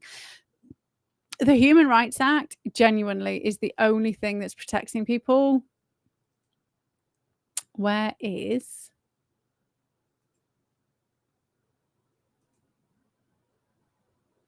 Here we go. Right, so pandemic exercise Pegasus is take place in autumn 2025. So this is the timeline now. At the same time, they're building new biosecurity centers. So the camps, we have the network of biosecurity centers, bolster the UK's resilience to deliberate accidental porting down, Norfolk's level 4 biolab, and Norfolk is where foot and mouth always keeps appearing, or naturally occurring biological incidents. £1 billion investment into establishing a network of national biosecurity centres was announced under the 2025 National Security Strategy as part of a comprehensive package to strengthen sovereign capabilities. Oh, look, all those people who need to be rounded up to prevent spread of infectious diseases. That's not us, that's them. And if you link it to terrorism, like purposeful, then it's an indictable offense, which gives us jurisdiction. Pace, right? I've got Pace on Kindle, but I've also got other arrest handbooks and other law books over. I'm pointing to my bookcase, my one of 4 bookcases. The biological, because you want to get them on paper if you can. The biological risk landscape is shifting, and the biological threats we face continue to become more diverse, complex, and intersect in new ways. The 2023 UK Biological Security Strategy was published in response to this threat landscape and outlines our commitment to invest in a world-class science base to ensure our science and technology capabilities are resilient to the spectrum of biological threats facing the UK. The network of national biosecurity centres will strengthen and formalise existing collaborations between the UK Health Security Agency. So it used to be like Public Health England, and it used to be like some airy-fairy language, but now it's not. The people in charge of the NHS are called the UK Health Security Agency, for those of you who missed it. The Animal and Plant Health Agency and the Defence Science and Technology Laboratory. And all of that sounds like it's for the people, not. It will ensure we're better prepared for a crisis, can respond more effectively when an incident does happen, and deliver a more holistic One Health and national security approach to biological research, right? More holistic, which means one person in charge of all of them, and they are all working to the same goal. So it's not about your health, it's about protecting the nation from risk. Right? You are a risk.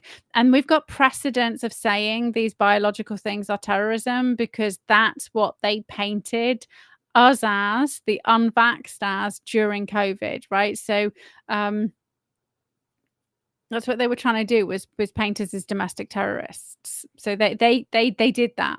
Boomerang.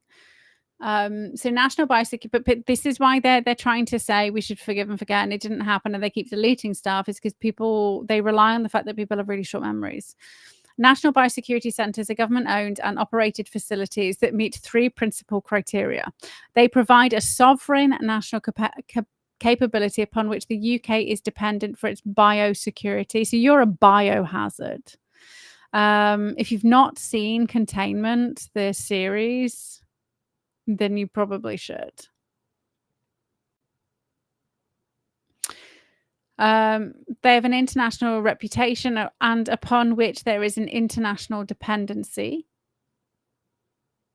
So that'll be the WHO will be weaving their little bastard selves in. Tedros the terrorist. They provide capabilities required for frontline response to bio incidents, including high containment laboratory facilities. DEFRA announced in March 2025 that the first National Biosecurity Centre will be built at Weybridge.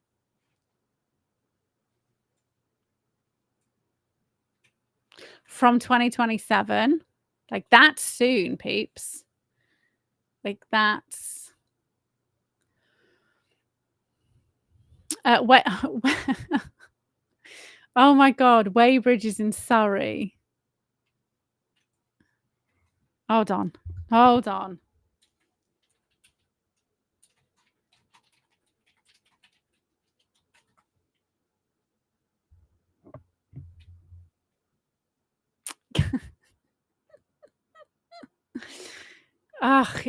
my gosh.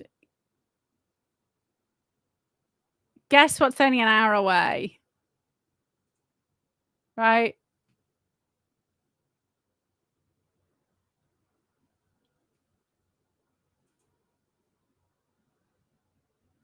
Can you see it? Putting down. Weybridge. So an hour away is the place that keeps accidentally leaking shit. My gosh. Just... why would you do it why would you have it in London? Right? Why wouldn't you have it somewhere? Why, like, genuine question. If you were going to build the very first national biosecurity center, why would you build it in London? Or even if it's on the outskirts? Because that's where they're going to have the high containment laboratory facilities. Why would you put somewhere which is containing all the high the high bio incidents in the country within right near the most densely populated part of the country?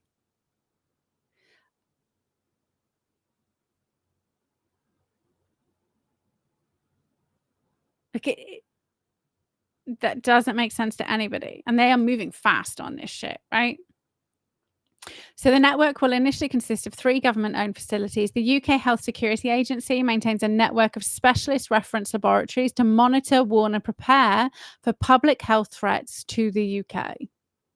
The Animal and Plant Health Agency works to safeguard animal and plant health for the benefit of the people, the environment, and the economy. So they're the ones who are going to be like slaughtering all the animals, you know, they're doing such a grand job already.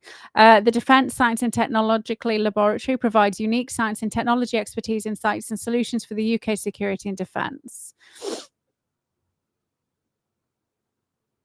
The network will seek to strengthen and formalise the strong existing collaborations between 3 agencies as they develop new national biosecurity centres. The network will strengthen our scientific talent pool, reinforce our healthcare ecosystem, and support food, farming sectors, and foster economic growth. Just the biggest pile of bullshit. So something that happened last week that kind of went under the radar in the Netherlands was a case. So Arno van Kessel, the Dutch lawyer, was arrested without charge, who was blindfolded and cuffed, was there was a trial that was going on with, and he was introducing evidence of the vaccine harms. So that was last week. That was on Tuesday. So Pfizer CEO, former Dutch PM, EU Commission President, and if you didn't notice, Von Twatface, I will go with, because I just can't even remember her name. She faced a vote of no confidence in Parliament last week, EU Parliament. Gates and Schwab's. I remember Schwab already stepped down, but these were kind of all named.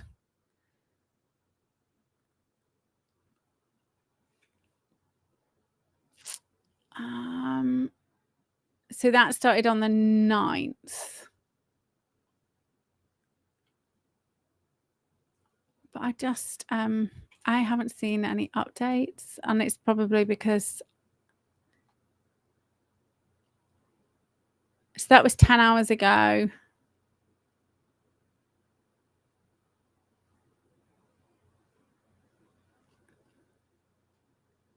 I just got.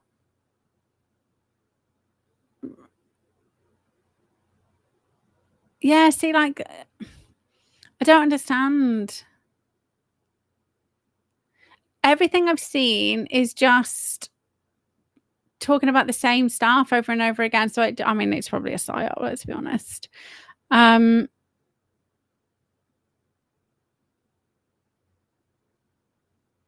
think it's because the case is okay. To be fair, if the case is still ongoing, then you have to be really careful about what you report with regards to contempt of court. So I will keep my eyes on this to see what happens. I mean, if they're in court now, it could be like weeks. What do we have? Diddy's trial was 7 weeks before they kind of let him off. So pray for that guy, right? Definitely pray for that guy. So August. So a couple of months they're doing the thing. Couple of months they will be kind of doing.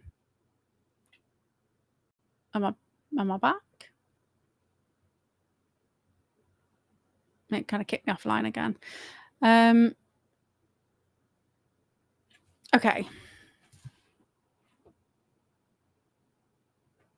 I'm gonna read this one afterwards because this is like in normal language, and then we kind of.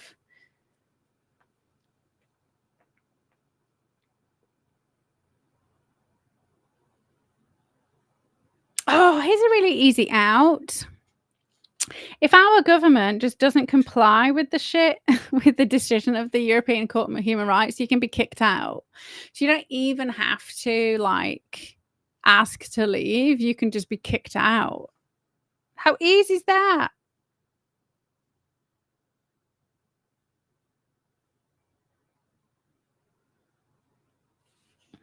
So Austria, for example, repealed a law which allowed criminal proceedings to take place without the presence of the appellant and his or her counsel. There were complaints that this violated the right to a fair trial, and then Austria amended it while the complaints were under consideration. So,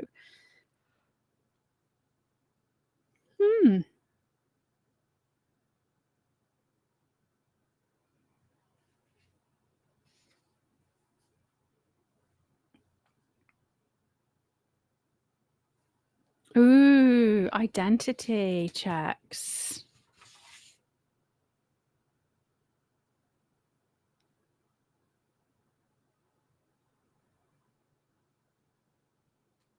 I mean, some of the shit will have changed, right? Because this is old stuff. It's just huge, but it's useful, right? That's what you need to do. You need to start going to antique shops. But actually, this was like a charity shop. So charity shops and antique shops are great places to actually harness and harvest information. So why I advocate books over the internet is you can own if you got a book, right, you will always find more information than you knew. If you are using the internet, you can only access the information based on the things that you know about, right? You can only search for the things that you have an inkling. When you have a book and you read a book, you will find information in there that you didn't know existed, and that will give you a better breadth of understanding of what's really going on. So when I was going through that giant fucking human rights book, law book, that was sending me to sleep a lot. We're talking about laws that I just never knew existed, like and obscure laws that you wouldn't think of, right? And you can't kind of, I mean, maybe you can just like grok, find me some obscure laws.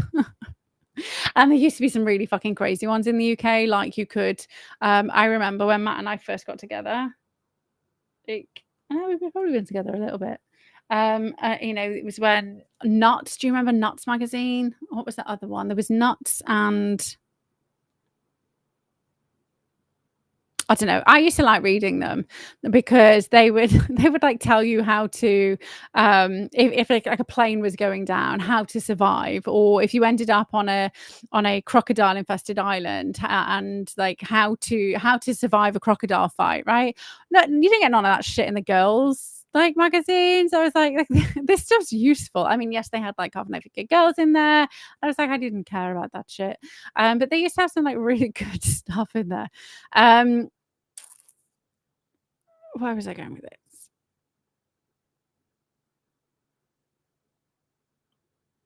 Oh, I forgot what I was going to say. Yeah. Anyway, but you used to find information out in books, but you like if you didn't know that, then you've got no jumping off point, right? So it's really easy for me to find new research in so that I can help the people that I'm working with, because I already have a breadth of knowledge with regards to what it takes to be a happy, healthy human. I know brain stuff, right? Because I had to do brain stuff. I know body stuff because I had to look into that, right? So I'm not starting from a blank slate. And I knew that I didn't know anything about the law. I knew I didn't know anything about human rights. And so in order for me to very quickly get up, the obscure laws.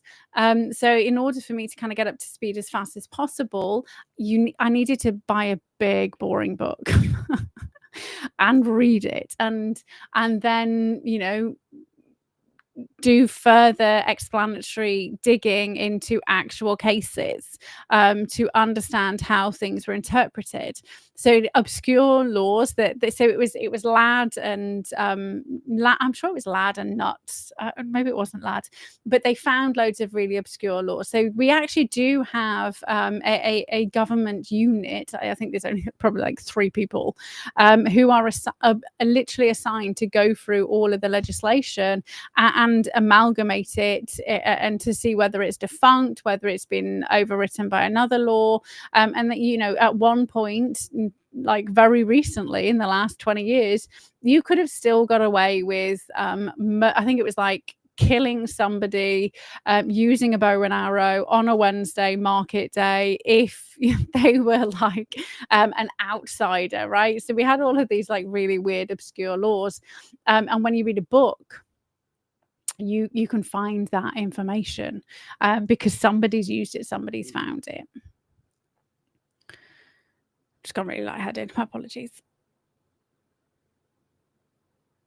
Okay, so lastly, stop medicating children, right? And actually, I'm going to read the post that I posted because it's really important. And I did also just do this like off the cuff this morning. So it's not worded politically correctly. I mean, nothing I word is politically correct. I don't give a shit. It shouldn't have to be. Right, okay. So basically, let's use my newfound skills of sharing the correct scheme. Let's go. So this is the post that kind of popped up on my timeline this morning.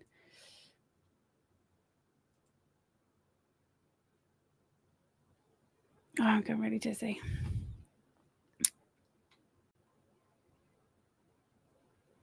So I don't know what they were talking about. Okay, so Dr. Zoe Harcum said, when I was younger, this was called being a naughty child. And she says now it's oppositional defiant disorder. This is not a now. This is, fuck me, I learned about this 20 years ago.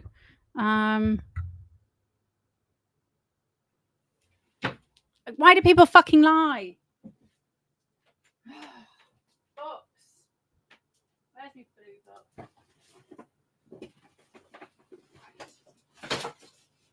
Oh, this is me finding. I've got a.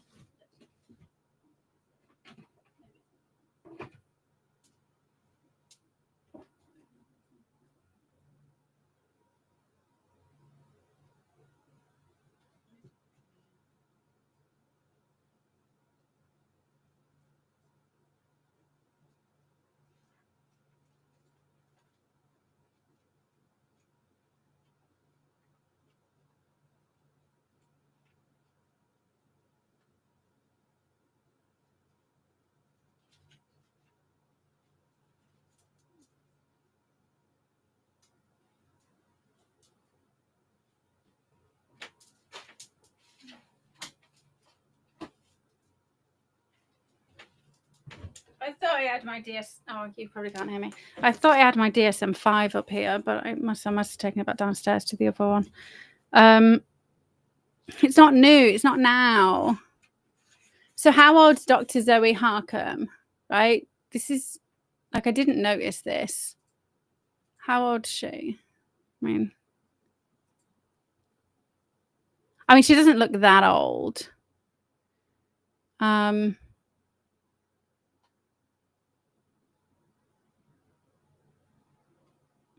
I don't know, maybe 10 years older than me.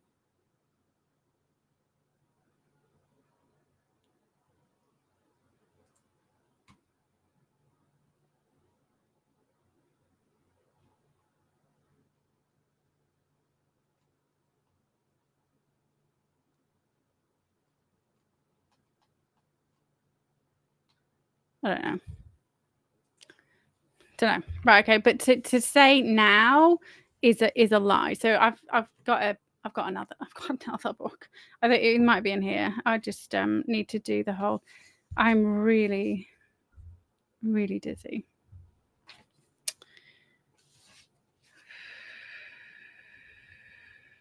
This is the alphabet. What am I doing? O P C D F G H I J K L M N O P. Pop pop pop.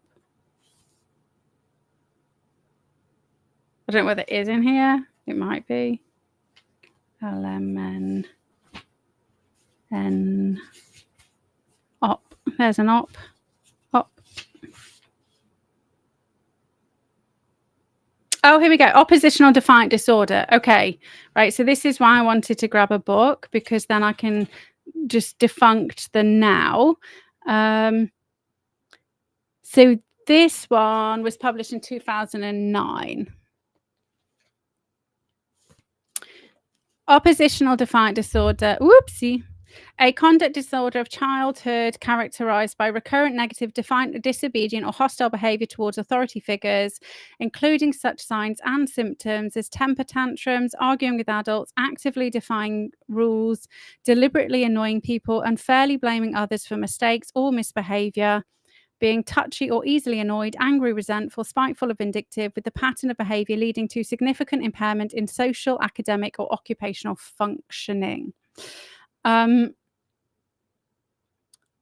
So ODD has been around longer than 2009, because I learnt about it at university, and I started in 2007. And it was being spoken about then, right? So it's not now, it's not new.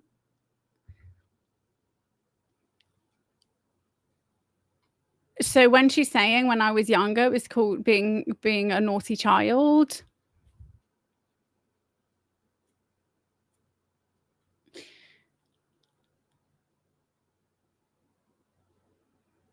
She's right. So this is really bad. Okay. And I know you're probably thinking, oh my God, Kate, get over it. This is really bad, because she is words fucking matter. She is misleading the people she is speaking to by suggesting it's new, right? Suggesting the more disorders that they can, this, yes, that's the case. They did invent this disorder. However, it's not new. Jesus. Sorry.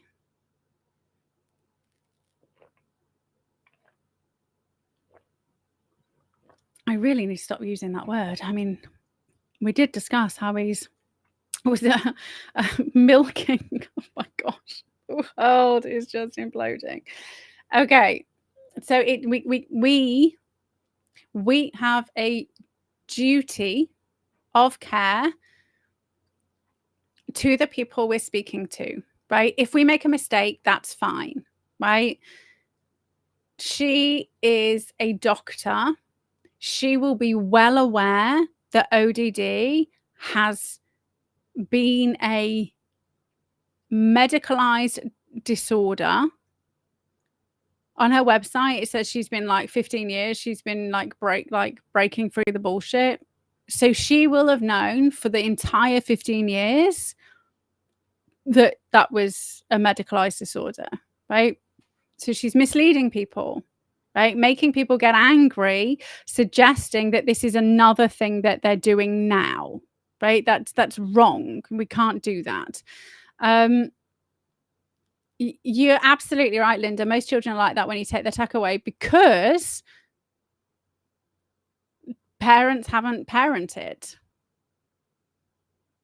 Parents don't parent, and most parents use technology for an easy life when the child is young, and then expect the child to then self-regulate when they've never been taught how, right? It's the it and I will and yes,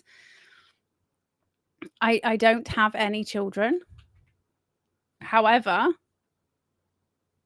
I have I've worked with a lot of parents who have got very, very dangerous children. Very dangerous children. And I can tell you it's because the children haven't been parented, because the parents haven't been parented, because we purposely broke that cycle. But you know, if you speak to any parent who says, I can't, you know, if I attempted to take my child's tech away and you said to them, but did you give them your phone and tablets and stuff when they were young to keep them entertained? Like they will have to say yes, because they've all been doing it. So absolutely. So it's the same as like when I was a kid. If I wasn't allowed to go out with my mates, I would have kicked off, because that's what kids do. So the child's been the child, and it's the adult's job to teach the child how to act appropriately. Similarly, nowadays, you know, when you know, if I wasn't allowed to watch the TV program that I wanted to watch, I probably would have been a right little shit. Actually, we weren't allowed to watch much TV. I didn't know. We weren't allowed to watch much TV.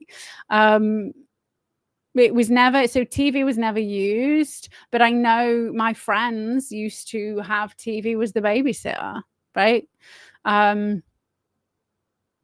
We only had one TV in the house. We weren't allowed TVs in our bedroom, right? And if you fought over the remote, that was it. The remote went somewhere where you can't reach it.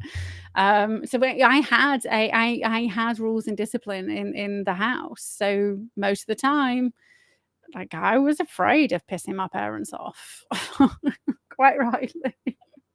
Anyway, I saw this half. I didn't see the first half until just because I mean I'm quite glad I didn't, because I probably would have been very irate first thing this morning. So of course there are drug options. See this? She's lying. There have been drug options for 2 decades. Also, FYI, unlawfully in the UK, because there are no drugs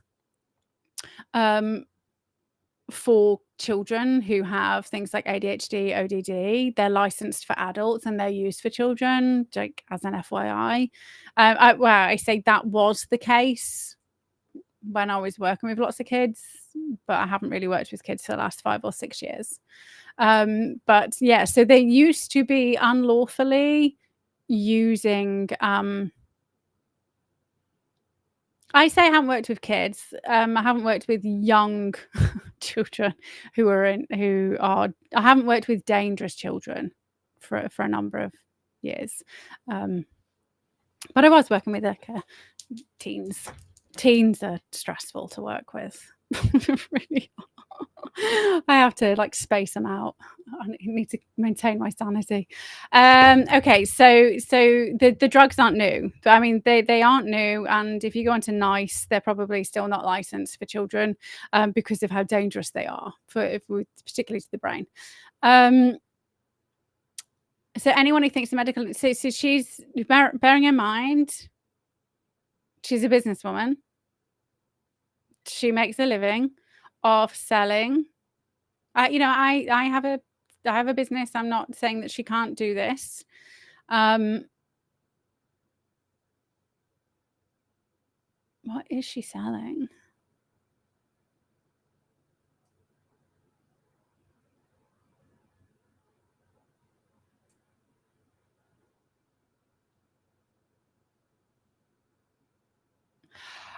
Oh, she is really misrepresenting herself.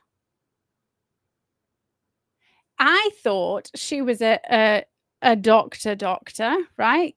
PhD. PhD just means you've done a doctorate. Doesn't mean you're kind of like a doctor. So she's done a PhD in public health nutrition, right?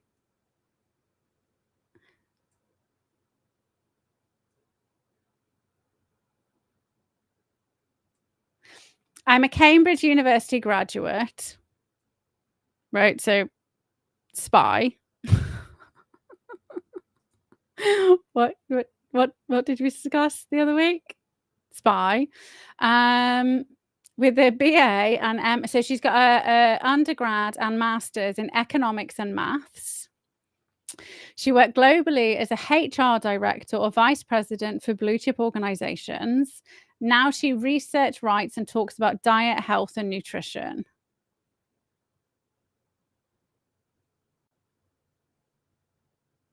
So she breaks down research, and you can subscribe for £1 a week to have research broken down. I might subscribe and see how to see whether she's doing it properly.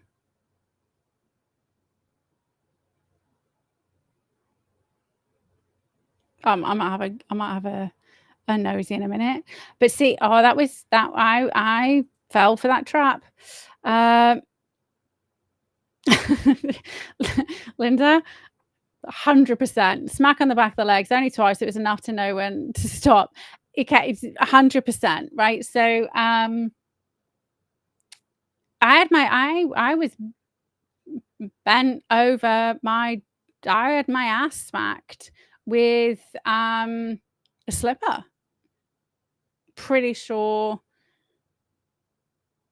that's happened a few times. We actually, right, so we had to because we were all in trouble, like we lined up one after the other, right? Don't fucking do that shit again. You just do it and hope you don't get caught. But kids are stupid. I mean, we were all kids. Like, kids are stupid.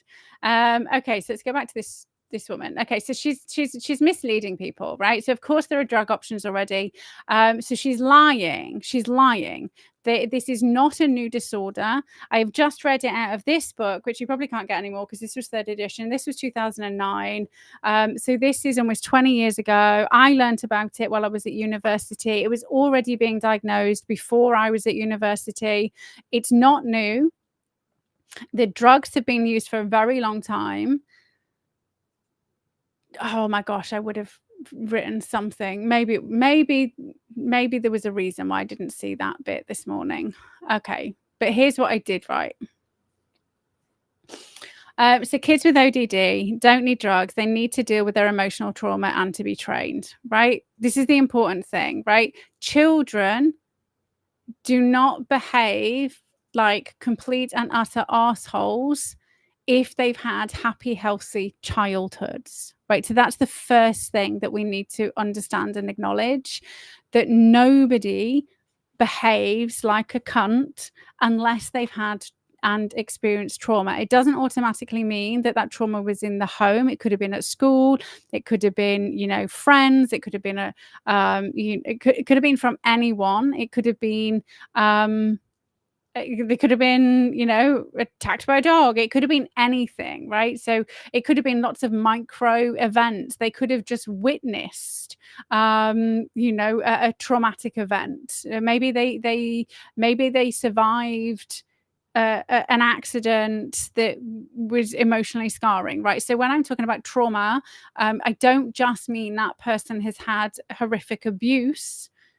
It's anything that emotionally shocks the system. If it's not dealt with and released, it will cause you to develop, and your brain develops differently because of it. And again, this does not mean you have a neurological disorder. You do not have a neurodevelopmental disorder. It just means you've had trauma, which is wiring your brain differently from that point on, which is fine because you can just it will go back to normal. But the first thing, right? The first thing any good mental health professional or health professional should do when presented with a child who is behaving fucking insane, they should do a full developmental assessment to understand what the trauma was, right? Because unless you deal with that, you cannot fix anything else. Right? There's no point putting a child in timeout for trying to stab this like happened, trying to stab their brother when you don't understand why that child got to such a point that they are taking a kitchen knife to their brother, right? Because you're not dealing with the actual issue. This is why people don't heal, like, ever. It's because nobody helps people heal. Okay, and then to be trained. And I use the word training, and I will continue to use the word training. And I got some guy who was an absolute fucking twat waffle going, I can't believe you said you need to train children. And I was like, you absolutely fucking do need to train children. And he was like, you train dogs. And I was like, well, some people need to train their dogs better, but I absolutely do think you should train your child like you train a dog. Do you want to know why you should train your child like you should train a dog? It's because the science is the fucking same. Right? So the science behind operational conditioning and classical conditioning is like Pavlov's dogs, and it's all of that really early research into behavioral sciences, and that is how children learn. And if you look at the cognitive age of dogs, they get to about the age of 2 or 3 in adult, 2 or 3 in human terms.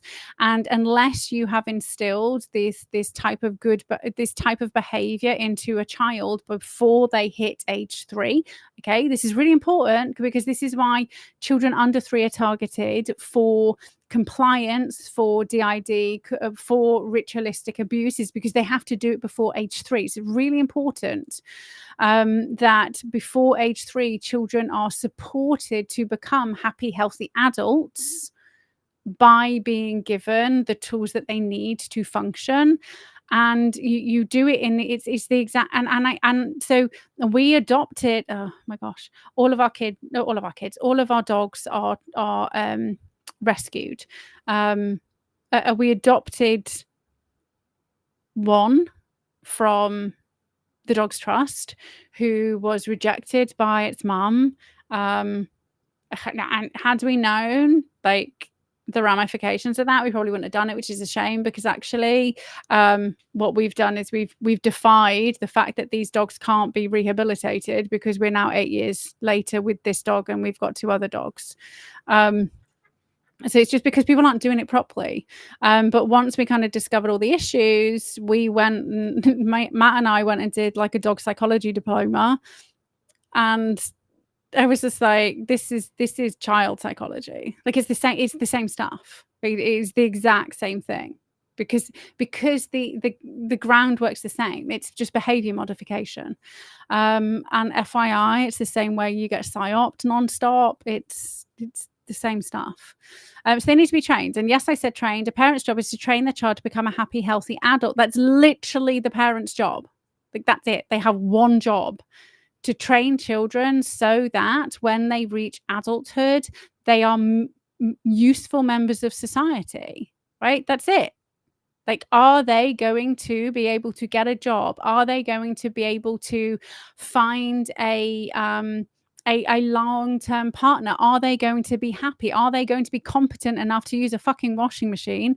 And 90% of the people I was at university, I went as a mature student, were at university with, couldn't use a washing machine, didn't know how to cook for themselves, didn't understand how you wash dishes. One 19-year-old still called broccoli and cauliflower white trees and green trees, right? Would only eat chicken nuggets, because anything other than that, she used to throw a tantrum. So the parents used to feed them chicken nuggets, right?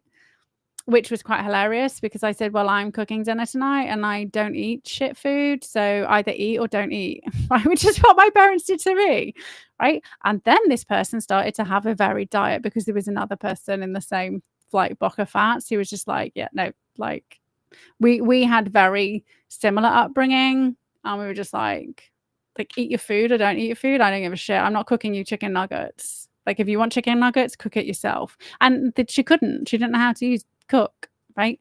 And these people are learning to that person, actually, she was doing the same, like, psychology and criminology degree as me. Like, so was the person who couldn't cook, who was eating chicken nuggets, calling it green trees and white trees, was at university to understand how to help people heal from trauma.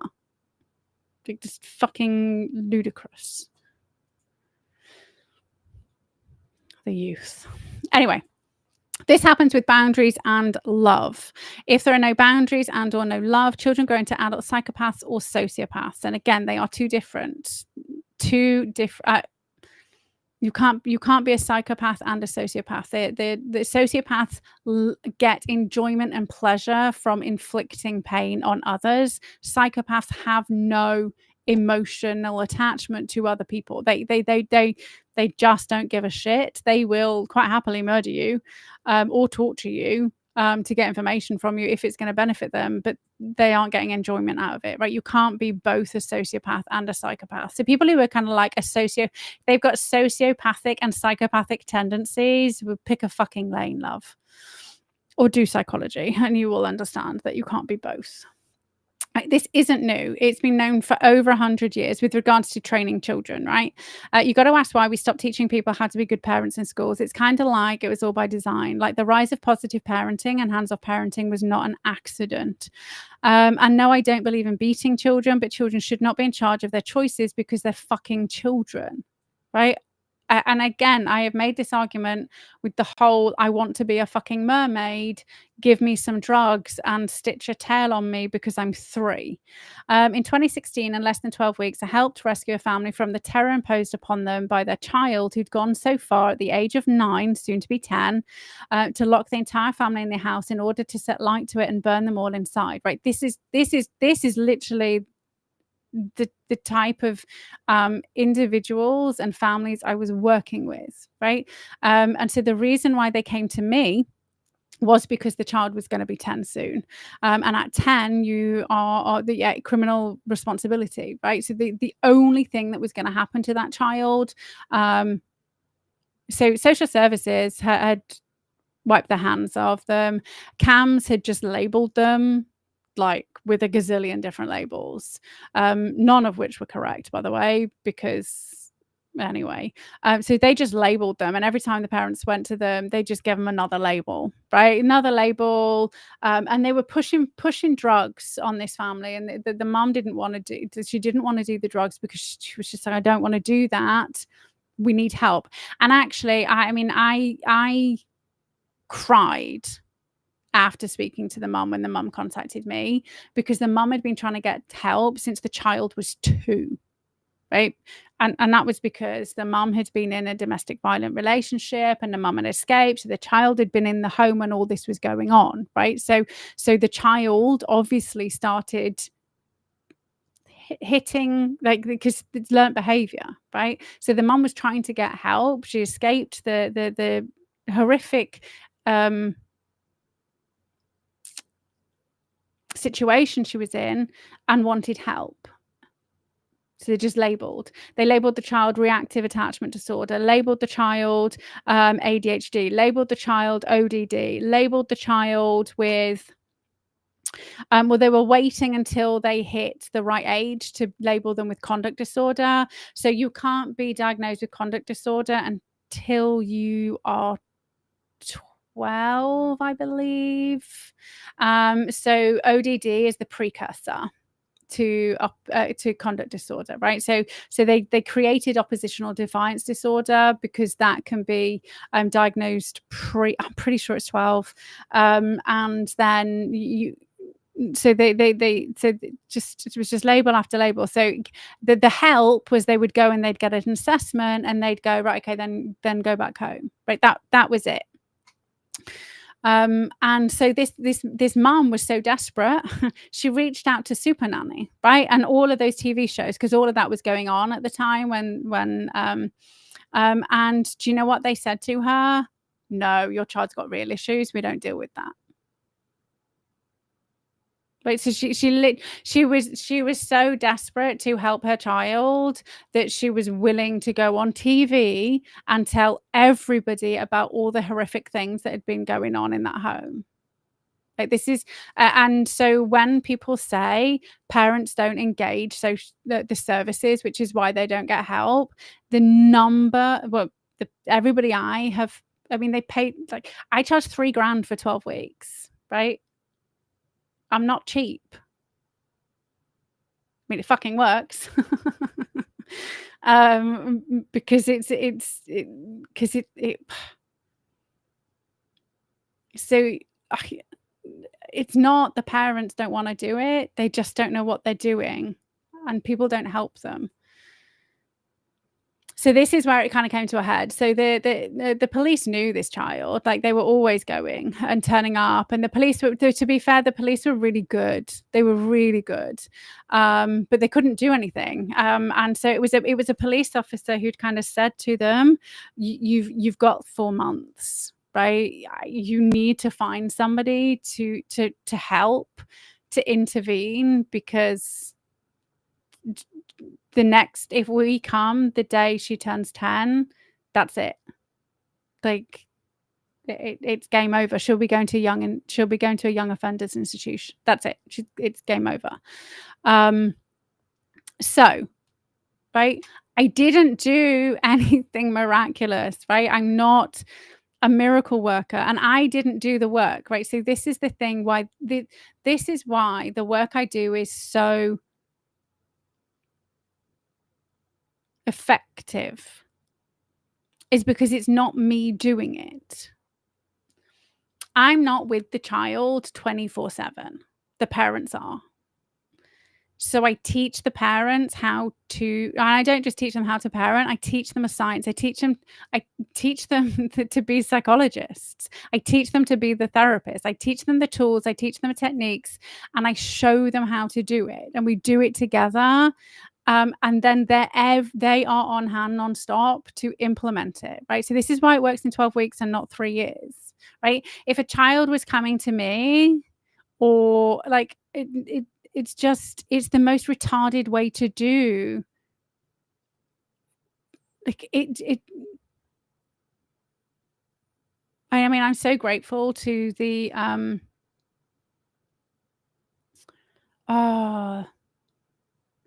there's a specific program that was developed like 20, 30 years ago for conduct disorder in America. And I paid to go do, I mean, I did it after university because university didn't teach me shit. I had to go and like go and learn how to actually help people afterwards. And so that instilled what I adopted was you need to make sure that it's the people whose job it is to look after the child have the skills that they need to do so, even when the child is fucking insane, which is what's going on here, right? So we didn't do anything like taught them to set boundaries. The hardest thing about all of this was actually helping the family members start loving the child again when they were terrified of her, right? I mean, they did love her, which is why they wanted help, and they obviously didn't want to die. But finding that, like, so I had to, teach the parents to parent the child, at the same time help the parents overcome all the trauma and shit that they're going through because of all the shit that's been happening, and teach them how to love and build a relationship with their child so that they can be the parents that they need to be, right? So it was, again, like, that's why it's 3 grand. It's not like a 60-minute and here's a manual. It's like fucking hard work, but it's effective, right? So I taught the parents how to help the child heal from the trauma that they'd experienced. I taught the parents how to set boundaries. I taught the parents how to love a child they'd grown to fear and hate. I remember the mum saying to me, like, I can't do that, I hate her. And I was like, right, well, we need to change that first. Give me 6 weeks. Let's go. Here's what we need to do. So that child, guess what? Also turned out they were super smart. And once they learned to control their emotions and deal with their trauma, actually started attending classes in secondary school 2 years ahead. And that happened 8 weeks in, right? By 8 weeks in, this child was going to gifted and talented stuff. And I now feel really bad because I know what happens in gifted and talented stuff nowadays. So I didn't know then, right? The child was labeled ADHD, ODD, reactive attachment disorder. The list went on and on. Guess what? I fought with the counsel for the family, proved that they had let down the child and the family, and also successfully had every single label removed. That was the hardest fight, was getting CAMS to admit. And it was the ADHD one, which was the hardest, right? Because they were still pushing for medication. They were pushing for this child being on the child protection. So I was pushing to get it off the child protection register because, and child looked after child and all of that stuff, because the kids was a normal child. Like, if she threw a fit, she didn't rip shit didn't rip stuff off the walls anymore, didn't take knives to her brothers, didn't try to set fire to family members anymore. She slammed the door like a child, right? And so I had to prove that the ADHD diagnosis was fraudulent. And it was all in the documentation, right? So hats off to this mom. She had everything. She had files, and every mom that I've dealt with has got files. And it's not to say that I haven't dealt with so my adults are 50-50 split, and actually the children are 50-50 split, but when it's approached by mum with buckets full of documentation. That's my experience anyway. So it's like if I had AI, right? It took weeks trawling through all the documentation, which just proved that the systematic failures. And in the one report, right, this is how incompetent this supposed clinical psychologist was. Right? Textbook, book psychologist. They'd literally written up the observations. So they were doing the developmental assessment with mum, and mum had to have the child because at the point the child was suspended from school for, I don't know, maybe it was the time that they picked up a chair and threw, I don't know, for whatever they'd done at school, they were suspended. And the child was maybe 7. So you can't leave a 7-year-old child at home. So the child was in the office. I would say mum and the clinical psychologist, one side of the desk, probably had a fucking white coat on and a stethoscope. I don't know. Probably had a white coat, loads of books, all that shit to prove that they know what they're talking about. Brand new books. I mean, this book is just fucking used, right? They got immaculate books. You can tell my books are used because they've usually got food inside them. They're splodges, watermarks. But so this kind of conversation is 90 minutes. It's like a developmental assessment. It's not a quick 2-minute conversation. It's like a 90-minute conversation, and the entire time the child kept themselves entertained. This is in the documentation. The child had, kept themselves entertained. Occasionally she tried to interrupt, and mum was able to say, I'll speak to you in a minute, go and play with this toy now, and redirect the attention, and the child would go and play with a toy. And in the documentation, the psychologist had put she really enjoyed playing with the doll's house, and was playing with the doll's house for about 45 minutes. And I was just like, what kid with ADHD plays with the doll's house for 45 minutes uninterrupted? Spoiler alert, they don't. Right? It's literally attention deficit hyperactivity or inattentive disorder. So with girls, typically they will kind of just space out.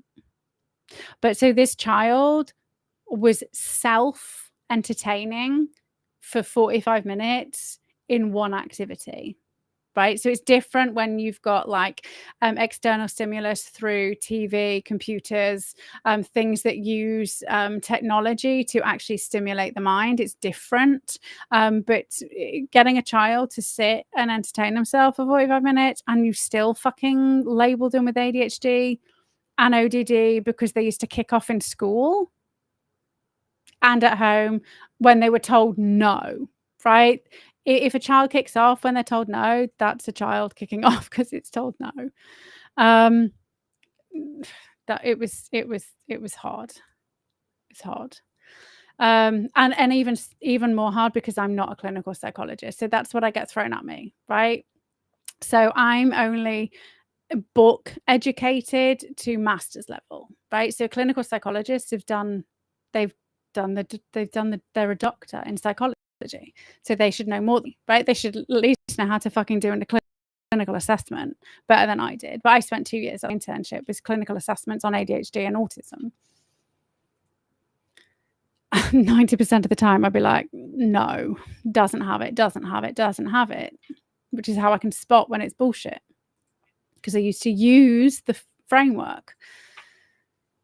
So guess what? I fought with the council. I did that bit. So the best moment from the entire 12 weeks of working side by side with the family was a text message from the mum, and I cried here as well. Very emotional around this. Actually, this was around the times that I was being dragged through the mud by the media for the Lucy Allen stuff. And the conservative whistleblowing stuff. So no wonder I was just an emotional wreck.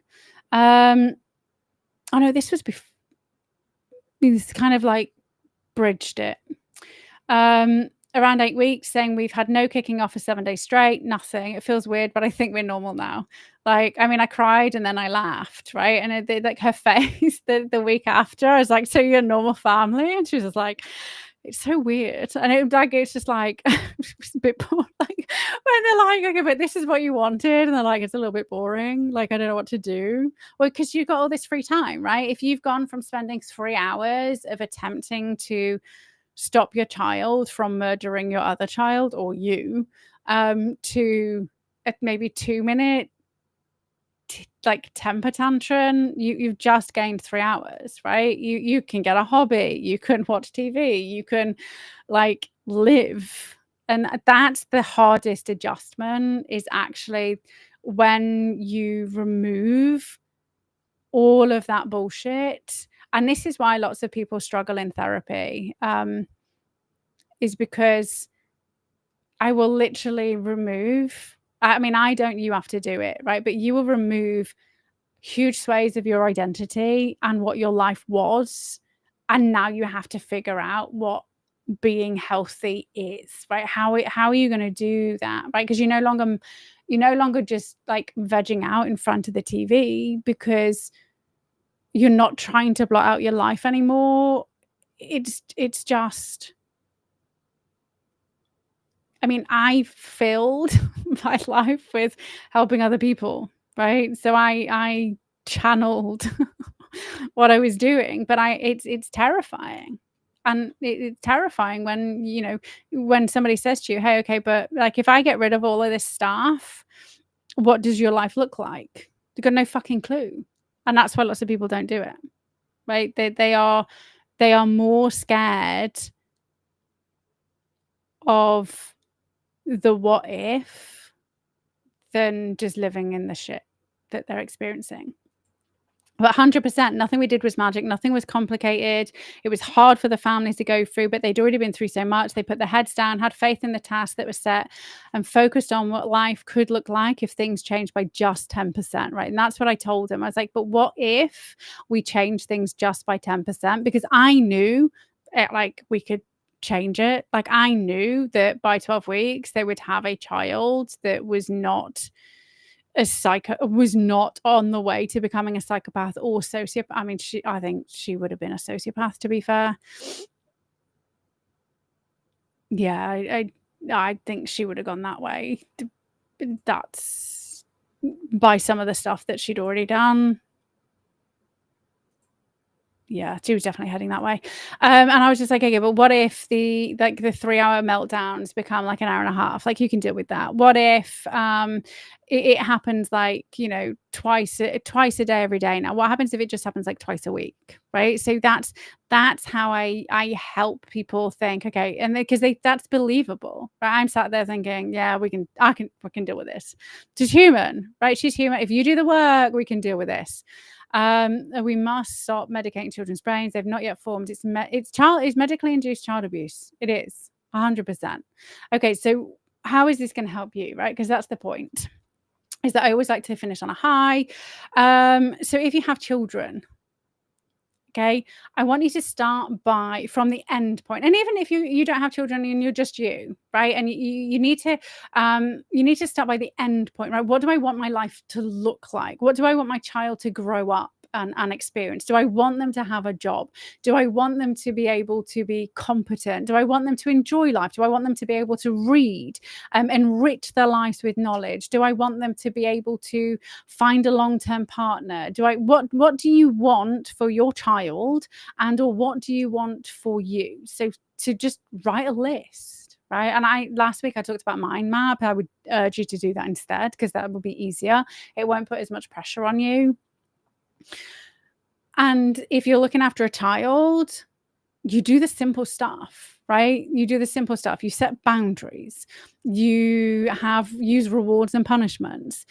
Most importantly, you're fucking consistent. And you're consistent. This is the hardest part, is all the adults have to be on the same page. And you have to be consistent even when it's hard. So the way that the people make it more complicated. So never try and change more than 3 things at a time, right? I do this with my adults as well. I do this with me, right? I'm literally going to show you. This is behavior modification 101, right? This is my rules. Like, I'm completely always modifying myself, right? This is laminated. So my adult therapy clients get to have to do it for themselves. And if you're a parent, then you have to do it with and for your kids. So you literally put, like, from today, I'm going to commit to. And then you put something. If I succeed, I will reward myself by something. If I forget, I will accept my punishment of something, right? So we use language as, again, so this whole thing's about language. So I commit, right? You have to decide you want to do it. If you don't, like, nobody can force you to do it. This is the fastest way to modify behavior, right? If punishments modified behavior, prisons would work. The thing that modifies behavior long term is positive reinforcement, which is why if you look at your child and you're thinking, I fucking hate them, I don't judge you for it ever, right? But you need to learn to love them, because otherwise you will never change their behavior. If you look in the mirror and you go, I fucking hate you, to you need to learn to love you, right? I think I've done stuff on learning to love you already multiple times. We'll just kind of do behavior modification, because that's kind of like been the train of thought, right? So for example, from today I commit to yoga 6 times a week, right? And I will do this and forget, and do this and forget, and do this and forget, because life happens. Now, usually I end up injuring myself, and so I have to redo it. If I succeed, I will reward myself with 90 minutes of social media, right? So this is because I'm spending too much time on social media and I'm not achieving the things that I need to achieve. So I'm going to ban myself from random social media, right? So when you're doing your rewards, do something that you enjoy, but also tie it into something that is an achievement, like as in, okay, as a goal for you, right? So social media is important for me, because I need to find out what's going on in the world, because otherwise I can't speak to you guys. I need to speak to you guys, and I also need to promote my business, right? If I don't do yoga 6 times a week, that means I can't go on social media for a day, which is detrimental to my business, because I am too busy to schedule anything. So I have to do it daily, which is why my poor email list, right? They get emails at like maybe 6 o'clock in the morning, or they might get it like, I think they had it at like 1:30 at night the other week. And I was like, yep, no, I'm still here because I'm having to do it right live. So that's detrimental to my business. So I best fucking do my yoga. Otherwise, I'm screwing myself up. Right. I also have on here, like putting £1 in my garden fund, right? So you can do money, like just do £1 in a jar, right? For like, so whatever, it doesn't always have to be towards a goal, but if you've got shit to do, then it can be quite useful. So if I forget, I will accept my punishment. So forget, right? Why forget? Because like we're all trying our hardest. And even if you've got children, like if they forget, like they're not bad, they're human. It's all right for you to forget. It's all right for them to forget. What I found quite often is we expect children to be, actually I don't, but what I found with all of the people I've worked with is they expect everybody else to be 100% perfect all the time, but it's okay for them not to be. Like, stop being so fucking hypocritical. It's okay for me to have a really shitty day and behave like an absolute asshole because I'm human, right? Will I then apologize to Matt because it's probably her an asshole too? Absolutely, right? But is it also okay for him to behave like a complete fucking arsehole because he's had a shitty day? Yes. As long as he also fucking apologizes, right? Stop being a hypocrite. So if I forget, I will accept my punishment of 90 minutes gross cleaning. So like by gross cleaning, I mean like, doing like skirts or like the tops of, or, like the tops of like stuff in a kitchen, and you got fat, like all of that disgusting stuff. So make sure it's something you absolutely don't want to do, right? So the way that punishments and reinforcements work, right? So you get positive punishment and positive reinforcement, negative punishment and negative reinforcement. So negative is when you are taking away something, and positive is when you're adding something. So a positive punishment is I am adding something that negatively affects you. So a positive punishment is I could like smack you. A negative punishment is I'm going to take away something that you love. I'm causing you pain. A positive reinforcement is I'm going to give you something that you love. Negative reinforcement is I'm going to take away something that you love. So it's give and take, right? Positive reinforcement. So rewarding somebody for doing well is the thing that changes behavior. However, punishment, whether that's negative or positive, will also in that moment just stop and get people to think, right? So which is why I do condone smacking a child's hand should it try to put its hand on to a live flame, right? That smack is going to teach the child not to do it far better than you going hot, hot, hot, hot to a 2-year-old that doesn't understand the word hot, right? Or hasn't quite comprehended what hot means. And you might have said hot when something was warm. You do it with food, hot, hot, hot, hot, but then you blow it and then you give it the child and it doesn't burn them because you don't want to be burning your child with food, right? Which is good. But if you've overused the word hot, they've then associated the word hot with food that's now warm and okay to eat, right? So, children are children. They're not intelligent. They're not intelligent until you kind of hit mid-20s. But if you want to change behavior, your own or a child, you need to set boundaries, set rules, but you also need to learn to love you and your child. So thank you very much for being here. I need to go eat.